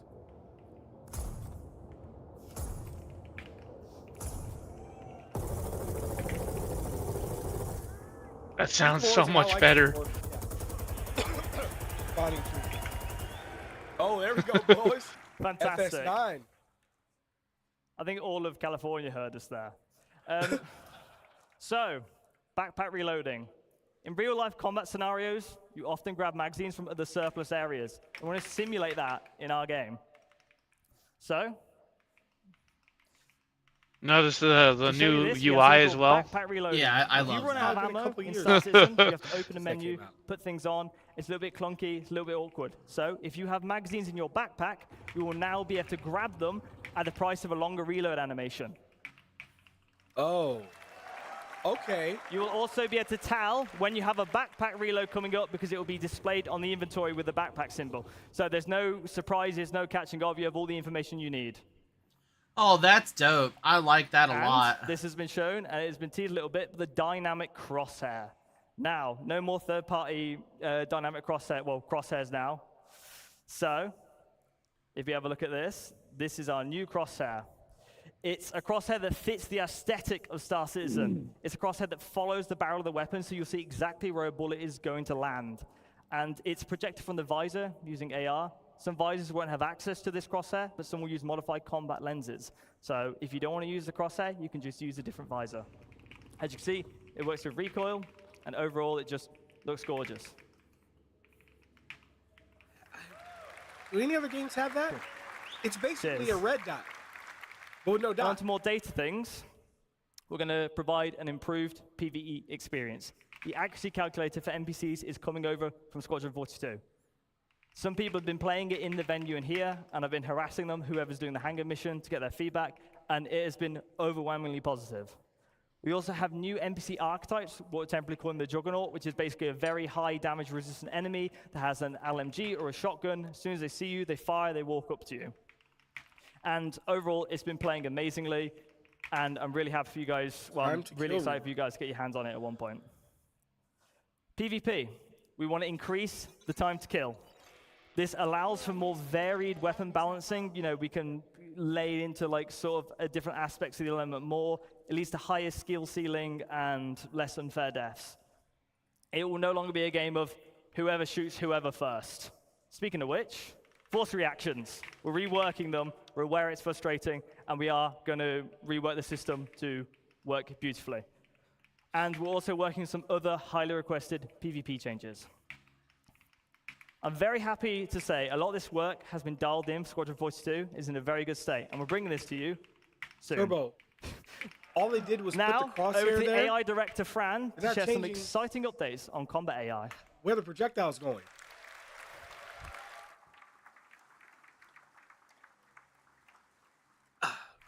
Yari, I Hi, understand what everybody. you're saying, but maybe So, not in an MMO. I'm Francesco Roccucci, as you said, and I'm the eye director in CIG. It's a great pleasure to be here with all of you guys. It's I'm not fantastic. saying I disagree with you. So, what we're going to do today is to explore how all the work we've done for Squadron 42 is going to flow into the Star Citizen experience. So we wanted to make the eye presentation about how you guys are going to experience the tech and the features we have been working on.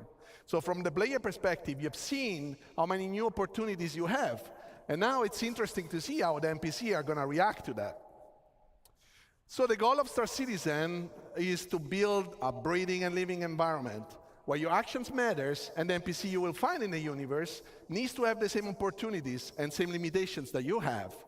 So when we play a game, we want you to spend the time that feels memorable, that feels special, right? Something you can remember and talk about. So we want you to give you a challenge to overcome, but also a challenge that is fun and doesn't feel repetitive and boring.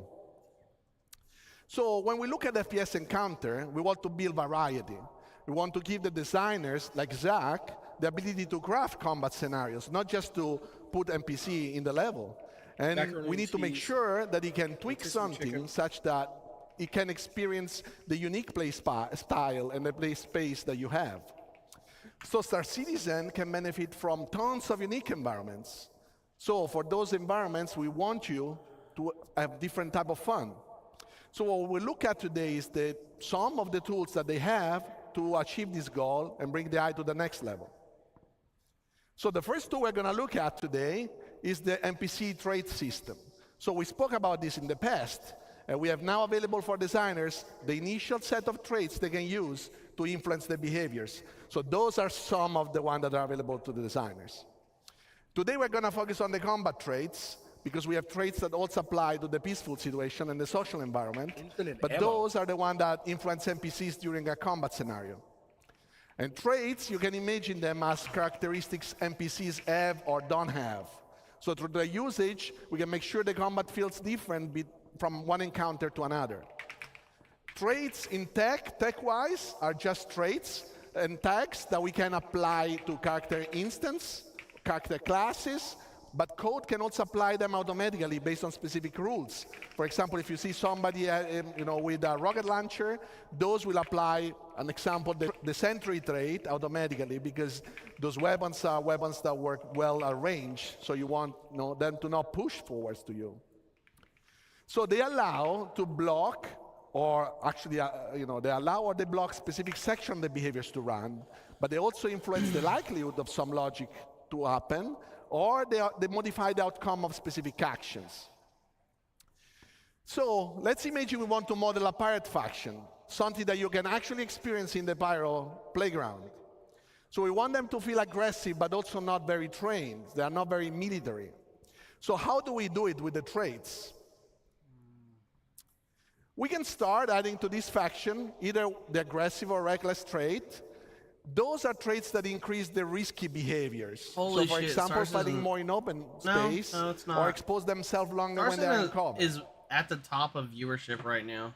Not like the very top, but it's up there. Yeah. I see that's 31,000 people watching just this stream. Yeah, there's about 68,000 people watching total, maybe 69.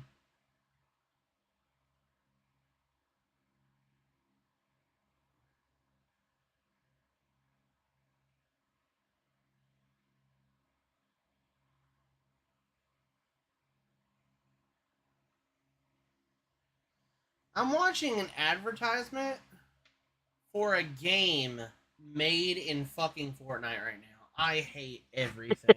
engaged in the fight. If you What make it a will game using cause is fucking them to Fortnite's trigger engine, the weapon much longer. you're not compared- really or making much a or- fucking or, game. you know, or Okay? No, something. you're I just want copy and everyone paste. Compared to what the everyone behavior to is know that asking. shit.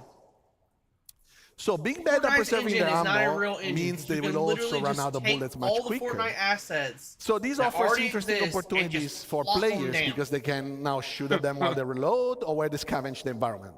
Yes, I know Unreal Engine has fucking assets you can plop down. So traits are but building let me blocks we fucking can use tell to you define right our now, character, faction, no and counter fucking should game dev feel. worth their And salt is designer can using now create a fucking wide variety of Unreal encounters Engine for you guys fucking to enjoy the game. assets only in their game. I want to paint a picture for you guys.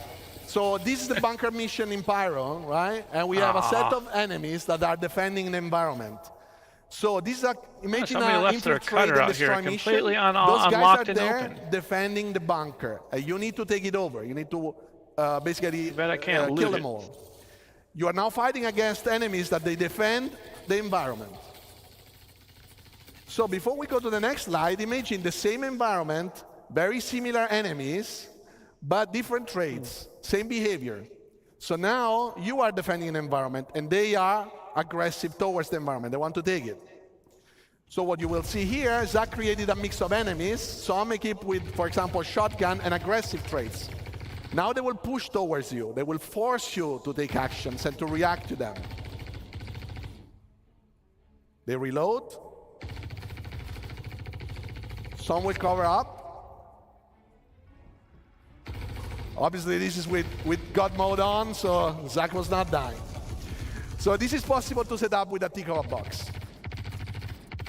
But this is not just enemies, because in Star Citizen, we want you to hire your own crew members. And those crew members, those characters, will have different personalities, different traits, different training level that they can build up. But when you look at their traits, we want you to see their strengths and their weaknesses so that you can pick the one that either match your playstyle or compensate your playstyle. What is that noise? Oh, that's in game. Okay. So one good thing that we want to show you today is the medic. So there are some NPCs that can carry obviously med pants, but not everybody is able to use it well or wants to use it in a specific encounter. So we want to tweak this, and we have the medic trait. Here we combine a lot of the tech that we have spoken in the past, usable tech, behavior tech. And as Jens showed you, players now can just not only kill enemies, because before our NPCs would just die, but now you can take them down, you can restrain them. So the eye perception is to carry all this information about the different actor states. Oh, so it needs really to know cool, if he's actually. down, but if he's still alive, or if it's just, Because that somebody means you need that to we wake can up. get bounties where your So a goal is to medic catch in them the alive regular and combat not flow dead. Exactly, when yeah. it's safe to And do that so, just opens and up at the like a right whole time, other realm attempt of to heal things. is made that can be helped. Well, you're supposed to be at So now at you some can point imagine able guard to patrolling use the those environment, cryo you take chambers in down the a back of the character, Cutlass the Blue. guard finds this body on the ground. He doesn't know if he's alive or not. So he can go there, he can check it, check the pulse, see the state, and if he can be helped, he can basically execute the right healing process. If he needs a med pen, he will use the med pen. If he needs to shake him to wake him up, he will shake him up. And if he needs to unrestrain him, he will unrestrain him. And your crew members can also do the same with you. So if you are down in critical condition, they can come and help you out. Oh, that's We'll see now an example of this where two factions are fighting. And you will see that at the right time when the guy retreats, this guy can go there and heal his mate. That's cool. Damn, right in the back. Yeah, I know. And He's just obviously, like, he needs to pick up a new weapon because he just dropped it. he was not gentle about So that as at we all. mentioned before, and as you've seen, It here, looked like he NPCs stabbed him have in the bullets, but side. they also lose their weapons. So what we have to do right now is I'm wondering that if first he of all, caused we more want damage NPCs to have a fucking complete ammo dicks. pool Fuck. to use. We don't want infinite ammos anymore. So the ammo pool is actually constructed by the ammos the NPC carrying their weapons, the one that they carry, the one that might have, and all the magazines they carry. They don't have any more bullets out of that. So NPC must properly use those items to fight. And the longer the engagement, the more likely it is they will run out of bullets and they will have to scavenge the environment. How do they do that? is through the NPC, the usable system, as you've seen with Ines as well. Ines Oh, presentation. hold the fuck on. You see that anything the player can interact with, the NPCs actually can. The same Fuck exact all way. that. I don't want my the fucking dead bodies can NPCs be taking looted, all my goddamn ammo. Same as dropped weapons. Ammo crates will have physically inside some weapons, magazines. They can provide you with items. And the NPC can understand where you Bullshit. can find ammos that are actually functioning with their own weapons. And they actually can decide. For example, if it's better to reach an ammo crate and gather some new ammos, or if that is too far or towards the enemy, they can decide to pick up another weapon. They're like, fuck it, we're gonna So you steal will your see that, shit. Also already in Pyro, you might see it. And once they decide to do so, obviously they don't have bullets, so they cannot fight you. What they can do, they can also switch to their sidearms. And the sidearms is less effective, obviously, compared to the primary weapon, but it is still better than nothing for them to protect themselves while they go around and they loot the environment. So we'll see here an example where some NPC run out of bullets. Obviously, in this video, we give them a chance to go and loot as well. And this is a proper ammo crate that allows them to get back magazines. And another NPC arrives, and he will loot the dead body. This is the same dead body you might be able to loot, and you will not find ammos after that. But you will probably find it in the other one once you kill it. So, last but not least, Grenade usage. another tool in Oh, the FPS no. arsenal is grenades. Grenades are a great tool. NPC can now fully react and use grenades in the environment. So grenades are a great tool, especially when an NPC needs to counter a player that is camping or a player that is hiding or say in a location that the NPC cannot reach. So grenade force the movement and keep the action going. But they're also very dangerous. You've seen in Ali presentation and Mike presentation that a grenade can make electronics explode, ignite a fire, and then the fire can propagate in the environment. So NPCs need to properly understand the environment and not jump into the fire and get damaged. So how do we do that? Is we have a new full system to handle hazards. Basically, a hazard on the technical side can create a navigation volume modifier, and the navigation volume modifier gets registered in navigation system, and our basically mesh can be modified, and it will carry semantic about if that is a danger, something better, and how much costly it is to go through. Because maybe you have a suit that allows you to go through the fire, so that is fine. You will not, the NPC can understand that. But if they can't, they will try to find positions that are safe for them to position themselves, but also paths that will avoid those dangerous areas. And now we'll see an example of that. This is a safe environment, still fighting, but safe, safer. And what will happen now? Fire ignites and propagates. This is fully dynamic, so it's fully controlled by the fire system. The fire system modifies volumes in the navigation system, and we really know where we can and not pass at any given moment. Holy shit, you really did walk around. Yeah. So this is a subset of the things that we worked on and we wanted to show you today. Thanks very much for listening, and now back to Jens. We say that now until an NPC kills us from behind and steals all of our shit. Right, I want to thank Ines, I want to thank Zach, and I want to thank Francesco for joining me on stage today. We want to extend a massive thank you to everyone who contributed to, supported us, and made it possible to show what we showed today. Now, with relentless optimism, we're looking forward to bringing you this all to the Star Citizen and more. Okay, we're going to leave you with a quick peek of a demo in Hangar 14 of Checkmate with some of these new features. Enjoy.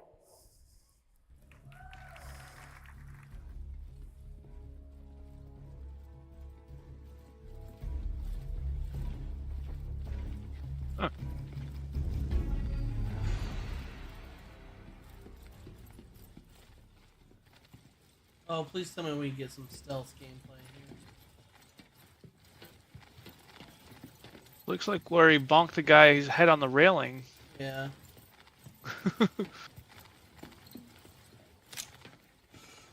You idiot. I'm not sure why they didn't.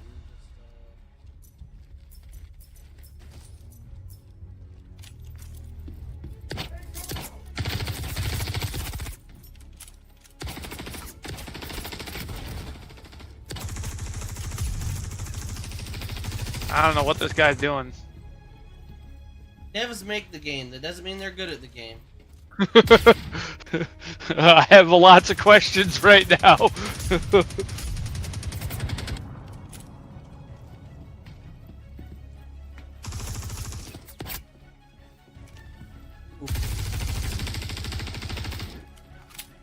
Damn, he really is bad. I mean, like, real bad. Yeah, he is. He is not making good decisions.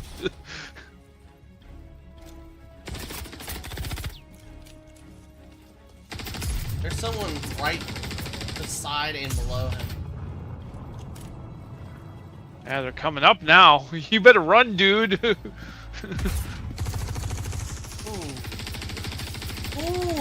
that slide though.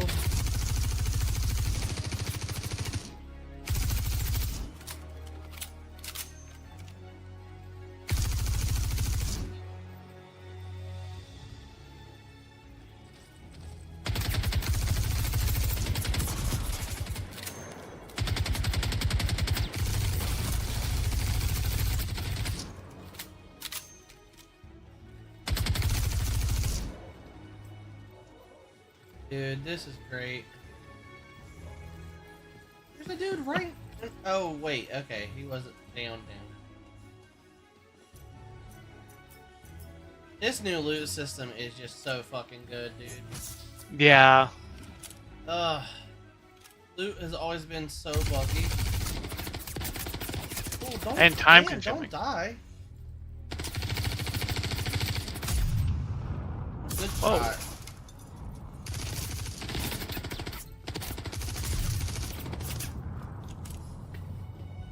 Well, I mean, here's your first fuck up. You immediately abandoned the high ground.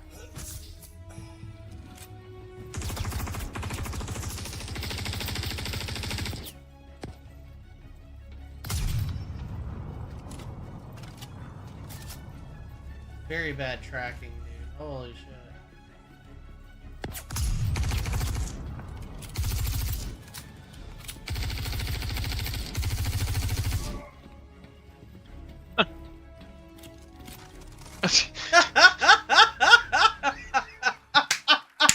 The wipe the sweat and fucking. Thank you very much. Thumbs I up was urge you all great, to bro. come and join us in the Pyro Oh, Playground pit I and love have a go it. at Hangar 13 in Checkmate. It's a really great encounter. Thank you. All right, so that was live from the first person. We're keeping this train running because we got a lunch to get to. Up next is Taking Flight with Yogi, Inez, and more. Let's get it started.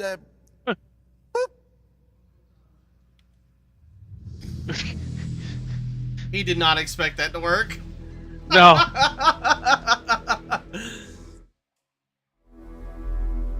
Yogi Clat? Oh, this is about the master modes Hello, everyone. thing. Is my mic on? Okay. Can you hear me? Fine. These are the wrong slides. Hang on. Well, hello, everyone. My name is Yogi Klatt. I'm a principal vehicle programmer at Cloud Imperium Games, and I focus on space flight and space combat. Yeah, it's nice. I really love I think my that's the job, so this is why jumpsuit. I'm really excited to show you the progress that we did on Squadron 42 in the last 2 years. So there's two things I need to say here.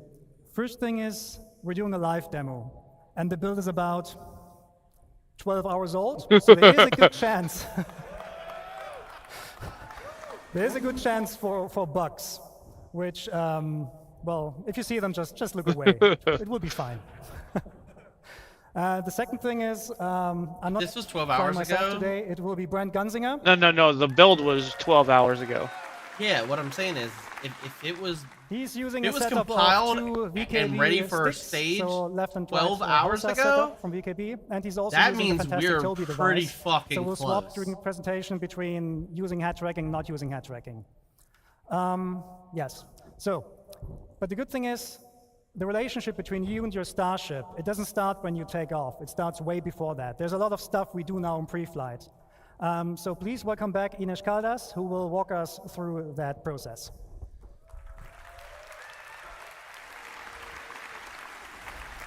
Is this working? Yes. Okay. Hello, everyone. It's a privilege to be here back on stage to tell you all about what you can expect about the player interaction experience inside your cockpit.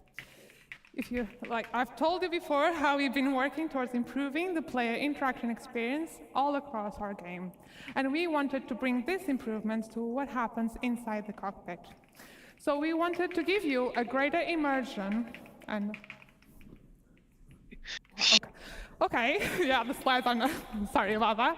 Yeah, so you want to give you a greater immersion and give you a closer experience to what pilots go through in real life, not only when you're flying around your ship, but the moment you take your seat at the cockpit. So to achieve this, we've created when you enter your ship, you'll be put in what we call a new relax pose. So in this pose, you'll have free look enabled, so you can easily look around the cockpit and your dashboard. The prompts will be showing over the button, so you can easily find the ones you have to interact, and you, the pilot, have to press all the different buttons to get your ship ready for flying, and the character hands will be lowered away from the control stick. So all of this blends neatly into our new player animated interaction system, whereby any button is now physically pressed. So this new system uses what we call a CDIK approach. This stands for code-driven IK, or inverse kinematics, and gives full control of the IK setup to the code. So this, among other things, allows us to record the path of the hand relative to its target.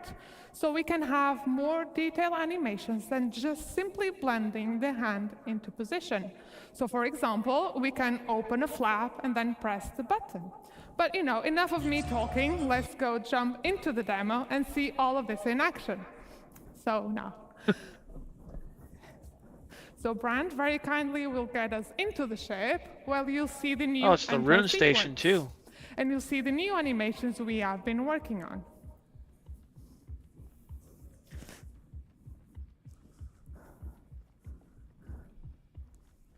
It's the new what?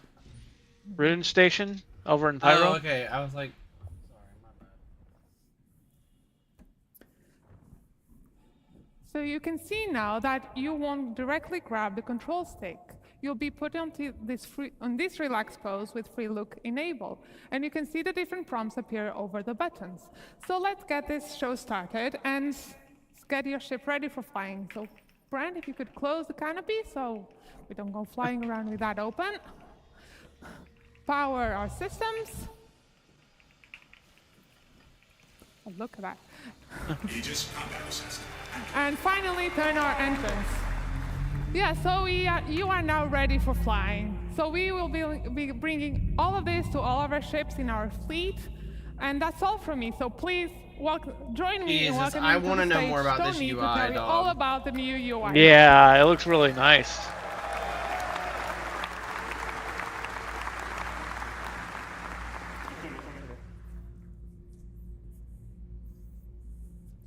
Hi everyone, my name is Tony. I'm Senior UI Programmer here at CIG.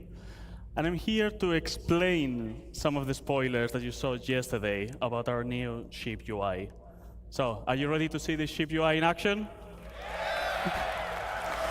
Right. Bone, play the demo. Brand, continue with the demo. So, as you can see already, this ship has less intrusive UI, with more space to enjoy the stunning vistas that planets can offer, and less cluttered views so you can focus during combat. This also means that the UI elements are now more relevant to the situation, linked to the operator mode. For example, when we change to scan mode, the crosshair has scanning information about your target, and even the MFDs have changed. Some of these elements can be customized, oh, I like but we'll that. see more about that later. For this demo, we're showing the UI developed for this Gladius. Basic information related to navigation will always be available on your view, and this Gladius displays all of that with holograms around the dashboard. But other ships may have different layouts and styles, on brand with the manufacturer. For example, the Drake, that makes more affordable ships, rather than fancy and probably expensive holograms, may use physical screens, dials, and light indicators. This dashboard shows your current speed, the remaining afterburn, and some decoys available. On both far sides, we have status indicators that will show things like if your landing gear is on or any other flight systems. Worth mentioning that we have prototyped these for the demo, so right now they're holograms, but on the final design, these are going to be physical screens. On the far left, on the top of the dashboard, we have the indicator of which master mode and operator mode are you on. So let's change that to combat and talk about these new MFDs. So we have reworked all of these MFDs from scratch with brand new views using our UI technology building blocks. We can still navigate through these MFDs using the classic mouse interaction, holding F and then moving the mouse. On the left here, we can see the scanning view, which is going to show information that you obtain when you scan a target. It may show information about the ship name, the pilot name, or even the current operator mode of your target, so you know if they're just chilling around or they are ready to fight you. Cycling to the left one, we have the target status, which will focus on emissions, damage, and orientation of your target. We'll see that in action later. The next one, continuing to the left, will be the self status, which is contextual. So during navigation, that will show your current fuel, but during combat, like right now, will show information about your guns.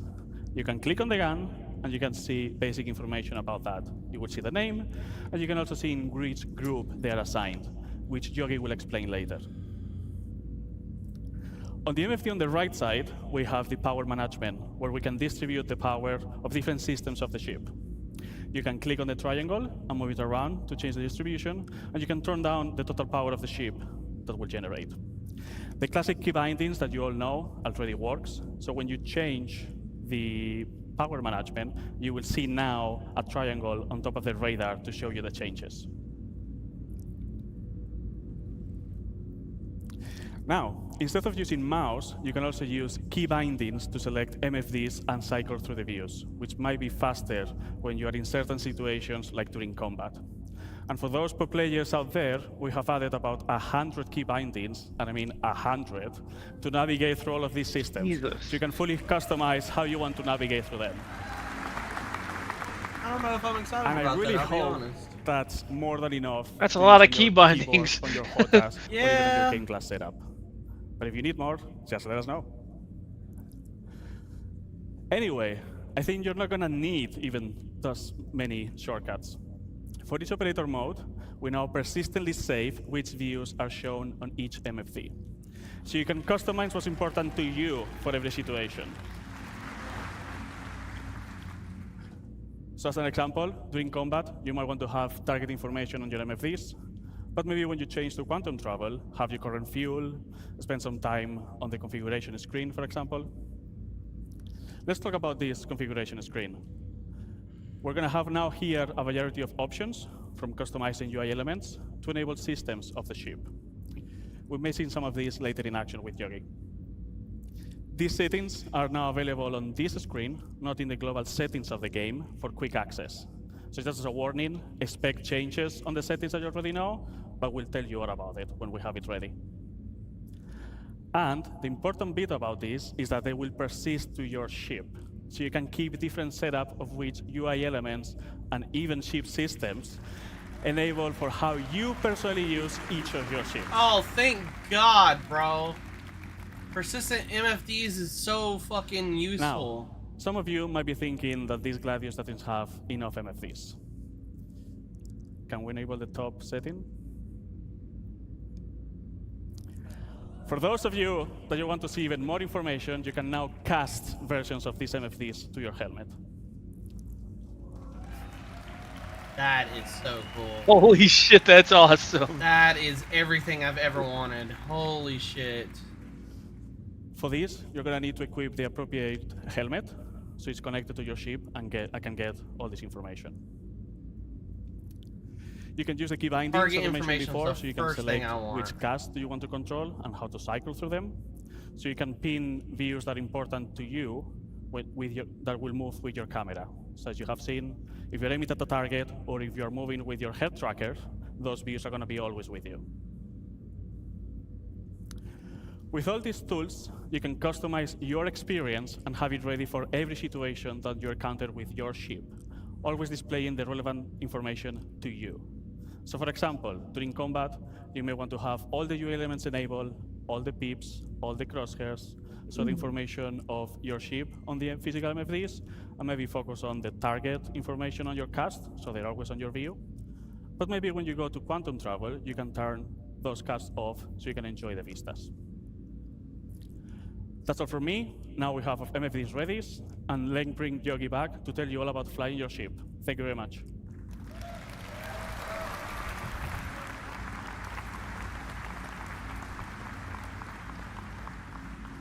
Okay, at this point, our ship is fully powered up, ready to fly. Pre-flight is complete. So Brent, please take off, put the landing gear in, and bring us out.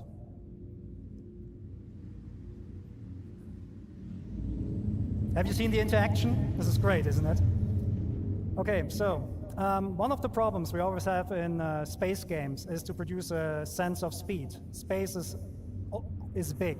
And the sense of speed is always produced by, small things going around you.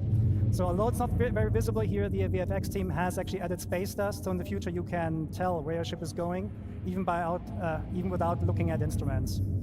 Another thing we're focusing on as well is G-force reactions. So Brent, if you could come to a stop for a second.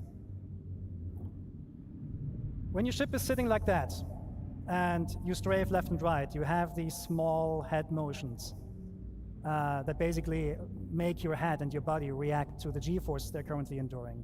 We're actually increasing them now. We also added rotational G-forces into the mix, so if Brent is now rotating the ship to the left, you also can see that your head is swaying a little bit. Things get a little bit more interesting when Brent is actually taking boost into the mix. So we now boost forwards, we now added a camera shake, we added FOV changes, and this all then plays together with the other things like, the other exhaustion effects that we have. So overall, the ship should now feel a little bit more reactive than before. The same thing, sorry. At the same time, we reduce the extensions that that the look-ahead code is doing.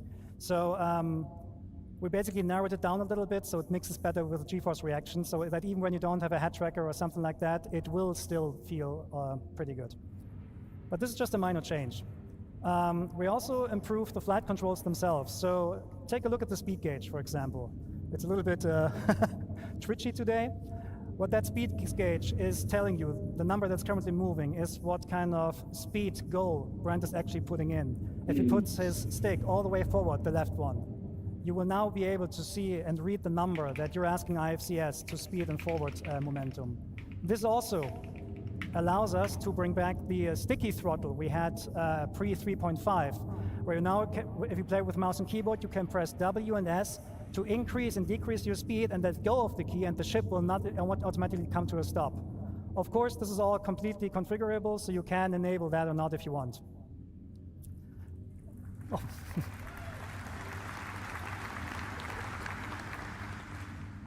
Okay, Brent, give me some hard flying now, like blackout and all that.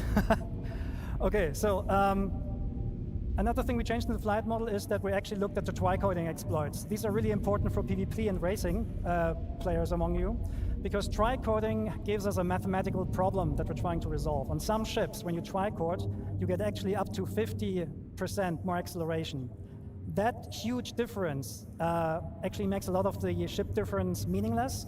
So we're cutting back on those. So a first implementation of that is already available in the master mode testing areas in 3.21, I think. But we're improving the algorithm right now so that it actually is less punishing in future master mode builds. This is actually a current version, so as long as you go roughly forward, you get the full Gs from your back engines. Okay, so now the biggie in the room. We're talking master modes. Master modes is by far the biggest change we're doing on the ship gameplay. In general, all of your ships will be put into, or will get a master mode setup. And the master mode is affecting basically everything surrounding everything on the ship. The ship itself, the flight model a little bit, but specifically the items and what they do. And there are two master modes we're going to talk today about. One is SCM, which stands for Space Combat Maneuvering, and the other one is Navigation. So let's look into SCM. SCM is the mode that Brent currently has active. So you see the, Brent, can you go into the indication, please, for the master mode? Just point with the mouse there, if you can. Yeah, so this is your current master mode. It says SCM. When you use SCM for basically all the gameplay that is not traversal. So combat, mining, salvaging, you're using it for that. You have full access to your combat system. Your shields are working, your thruster boost is fully active, your weapons are working. It's the high performance, high alertness mode that you're in. However, we will heavily restrict how fast we can go. We can go with your ship. Okay, Brent, go to full max speed. So this Gladius on max speed and SCM can reach about 225 meters per second. That might seem slow compared to what you have in the Pew right now, but it's still pretty fast. However, you can extend that speed. Brent, if you just go forward and boost. So the Gladius can extend up to 550 meters per second. On this slide here, you can see the speed spaces we're talking about. So if you're just flying around in SCM, which is like the max speed of your ship, you can reach the 225 meters per second. If you boost, you can reach up to 500 or 550. However, that boost space is not spheric. That means if you boost forward, you reach higher speeds than if you boost backwards. That is really important for space combat maneuvering, or for dogfighting in general, because it discourages backstrafing. It actually punishes backstrafing, and it creates more interesting combat maneuvers. The PvP players among you, they basically call this encouragement to closing the gap, which is basically more forward-centric combat, which is much more exciting than backstrafing and just trying to get some shots on. It also forces you as combat players to commit to the decisions you did earlier in the fight. So it's going to be, we think it's much more exciting. Okay. So in short, you pick SCM when you need to fight, when you want to fight, or when you need to fight, right? The thing with the master mode switches is that they do not happen instantly. They take a while to move over. So we're now going to put our ship into the second mode, which is navigation. So navigation mode is basically the opposite of SCM. What this does, it gives you a high-speed, low-performance mode. Your shields, they will collapse. Your weapons will not be able to fire. Your defensive systems will not be functional, but you have higher speeds. So in nav mode, you can still reach the speeds of what you have currently in the PU, something, I mean, depending on the ship, sometimes 1,000 meters or 1,400 meters per second. But all your regenerative systems, so regenerating the weapon capacitor, your thruster boost, will be inhibited. So this means when you want to go fast, you need to be very, very careful when you want to swap over. So imagine you're in a fight and you want to escape. You should not do it right away, because if you just swap to navigation mode in the hope to flee, you are being left with no shields. And the first thing that will go offline when you are hitting with distortion guns is the quantum drive. And that is important, because the quantum drive will spool automatically up when you enter nav mode, and it will then unlock the higher speeds. So this means when you're in nav mode and you're fighting, you're very vulnerable, so you should get out as fast as possible. Luckily, navigation mode not only allows you higher speed, but also gives you access to the new quantum travel experience, which we're going to show in a minute. So that is nav point that you see there on screen. This is the point where I want to go to and quantum travel to. Before we do that, I need to quickly explain what this is about. So currently in the PU, when you quantum travel from A to B, you're actually not really moving. You're going on a spline, and you're teleported in every frame along that spline. So there's basically no meaningful gameplay we can add there. The new quantum travel experience is fully physicalized. Physics is always on, which means when you quantum travel from A to B, you're actually accelerating using our awesome physics engine. And because it's physicalized, it gives us a lot more meaningful gameplay we can play with. So Brent will start the quantum travel in a second. What will happen then is your quantum drive will initiate the jump. You will see an effect that distorts the space around you, and you will accelerate forward. During the acceleration process, and so this is the time until you actually reached your cruise speed, the ship will experience forces, and you as a player, you're responsible to counter these forces. So there is an element of failure. Okay, Brent, let's show that. And take your hands off.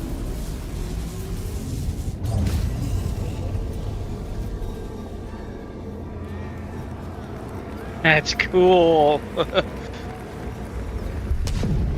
don't think I like that, honestly.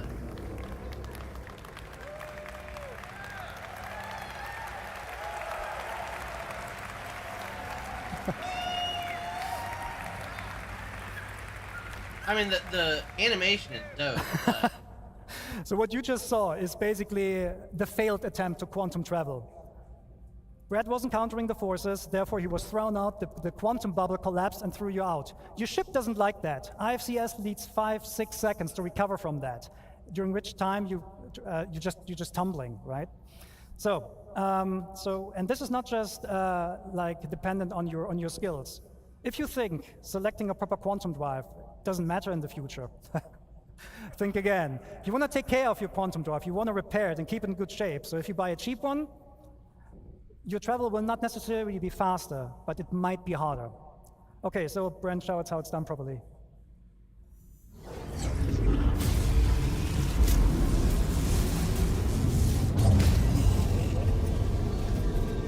So do we have to be moving forward now? I have no idea. I can't tell if he's moving forward or not.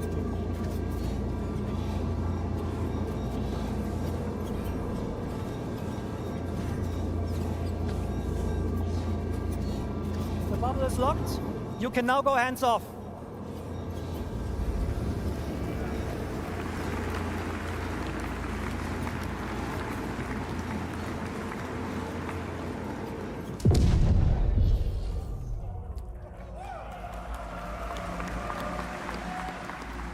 Okay, so there's a second variant of quantum travel, and this is for short-range jumps. Sometimes you jump somewhere or you go somewhere, and you see the next point of interest is like 1,200 kilometers away. We're not going to force you anymore to travel that by hand. You will use a technique called quantum boosting. It's a quantum-based short-range jump for like something between a couple of 100 kilometers to like 30,000 kilometers or so. When you use quantum boosting, the process is practically the same, but the quantum bubble will not stabilize itself, so you need to be hands-on for the whole time, and the speeds are naturally, well, slower, but it's not slow, it's still quantum traveling, right? Okay, so Brent, can you boost to, oh, reinforcement needed. Yeah, let's go there, let's boost. Oh, actually, sorry. Thank you. Okay, so what Brent is currently showing here is, I think I forgot to mention, quantum boosting works in every direction. You don't need nav points.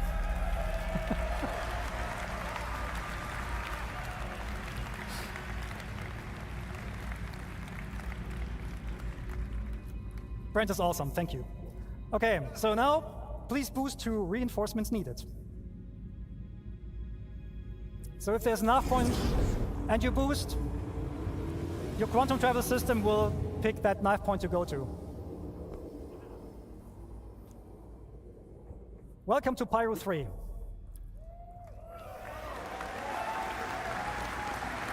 Whoa. Wow. As you can see, there's a lot of UI happening right now. There's a lot of context there. And this is not an online demo, it's a single player. So that means all these units there, they're friendly and hostiles, they're probably fighting with each other, which is a good segue to talk about AI improvements. And there's one man who can tell you all about AI. This is the man with the nicest legs at CIG. Well, please welcome Diego Marty Mason.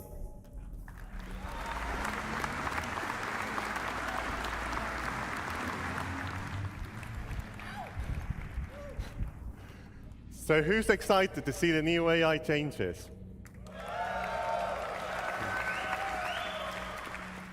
Hi everyone, as Yogi said, my name is Diego Marty Mason and I am the AI programmer focusing on the fly combat. Over the past year, we've been working on delivering a thrilling experience to the AI encounters.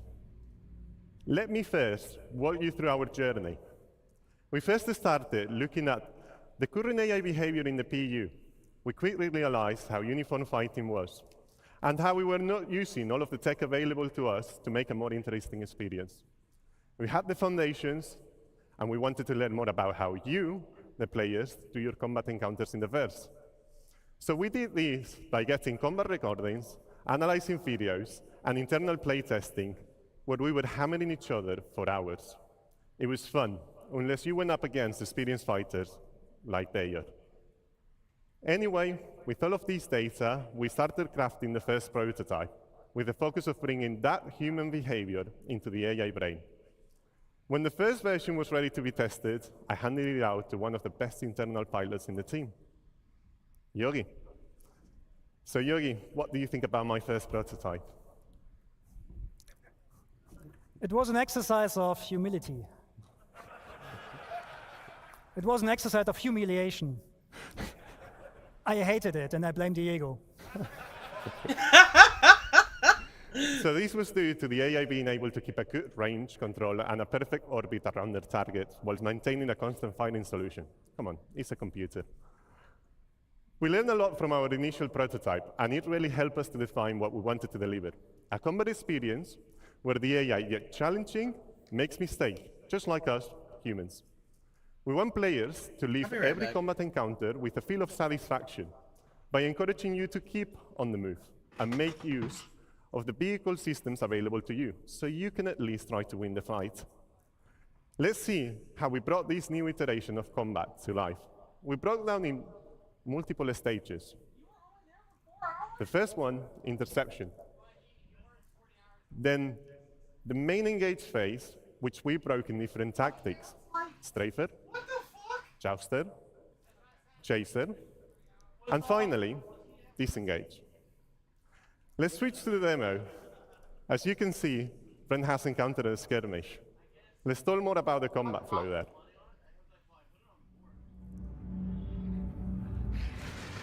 Okay, we will start with interception. After acquiring the target, the primary aim is to close the gap with the target.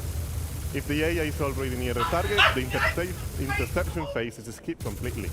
If it's too far, it will tell the AI to use the new master mode to swap into navigation mode and make use of the full speed to chase.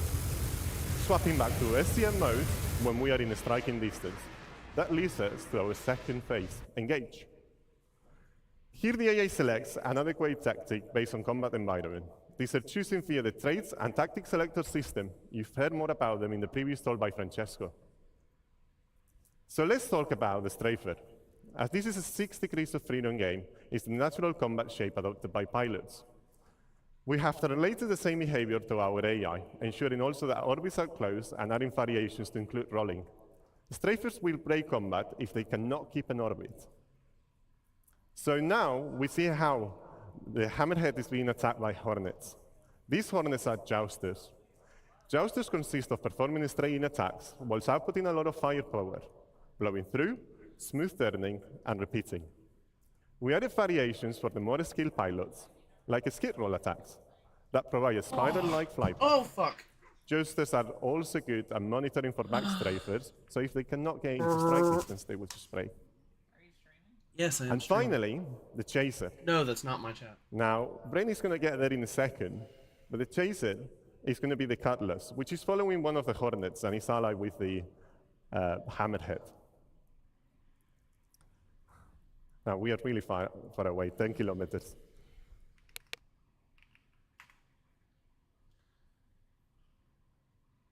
So the Chaser, it will try to always stay on the target 6. The idea is to force the target into a defensive stance by making them turn into the Chaser. This maneuver will be seen mainly in squads and atmosphere combat. The final phase, which can happen at any time, depending on the combat situation, is disengage. This phase is triggered based on constantly listening to multiple events in parallel. To name a few, critical health, damage to shields, or weapons depleted. I hope this is okay, but there is also a shorter version of disengage that we call pace breaks, which occurs during long periods of combat due to fatigue, nature of the combat encounters. I think it's These pace breaks are short, and the main objective is to perform a simple maneuver to gain a new advantage position and strike again. This new flow is what encompasses the core of our new AI Fly combat experience, in combinations with AI traits that will give designers the Even then, tools he only had. to tailor each combat encounter in the verse. Like, for example, they can choose the ACE traits that will allow AI pilots to make use of all of the ship's angular velocity so they can keep a more precise orbit. So where for some Riley's of you gonna out say, there, "Well, I don't really want it's going to be a to." good challenge. While we've been mainly focusing on fighter behavior, we've also started to follow the same process to other ship types, like gunships and capitals. In the near future, we want to deliver an experience where going against a capital ship like an Hydrus is a tough fight, that unless you bring the right combinations of tools, meaning ships that are equipped to take down capital ships, you will get demolished by their powerful turrets. Now, after all of the feedback, in our first internal playtest, we've received a lot of constructive and positive feedback. And Yogi's not longer being destroyed by the AI, so I think he likes it a bit more. Thank you, everyone. I hope you enjoy the new AI. And back to you, Yogi.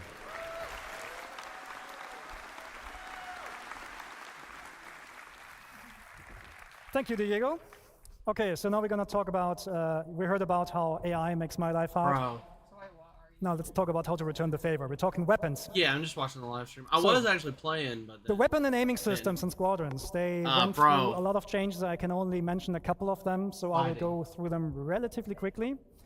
First thing on our to-do list is basically weapon tuning. At the moment, almost all weapons in the PU are practically the same. Some of In the Squadron, crew that's not the members you case. have. Almost all weapons have different properties. They can have walk different up to you projectile and velocities, res you different while you're on DPS numbers. But they're not just different in terms when, of these numbers. They people run also out of ammo they also now, feel different. they'll have to Remember run the up and Singe loot a cannons bot. from like a couple of years ago? Very They cool. were they were very lot of powerful cool weapons, but they were technology. extremely easy to use, which made them meta weapons. So we're going to bring the Singe cannon back, but we make sure that the amount of work No you put idea into what these cannons in he's order to looking employ them is on par with the other guns. So there's a lot of stuff that we're going to do to make sure that weapons have a lot of pros and cons and avoid meta. Specifically for this build, Brent is equipped with a nose, I think a close and burner laser repeater. Are you Can playing fire through the it once? story or Yeah. just And roaming the other weapon around? he has is he has 2 weapons on the wings, which are Gats ballistics, Gats cannons, size 3. With 1 push, they're actually firing 2. So we also gonna have burst weapons, and so on. Okay, cool. So a problem we have in space games is controlling the engagement ranges, because we want to bring the fights close. But the problem is that, well, how do I put this? Weapons usually, in order to bring them close, I was what thinking the I'd game wanna watch devs usually do is something, they yeah. just restrict the ranges. Like in the I'm actually PU, gonna cut a stream. lot It of the doesn't really weapons matter have 'cause, exactly you a know, range of no one's ever 1,400 here, so. kilometers, which means often the fights occur No, at I know, but 1,399 meters. you're usually busy This is not playing for- with this me. is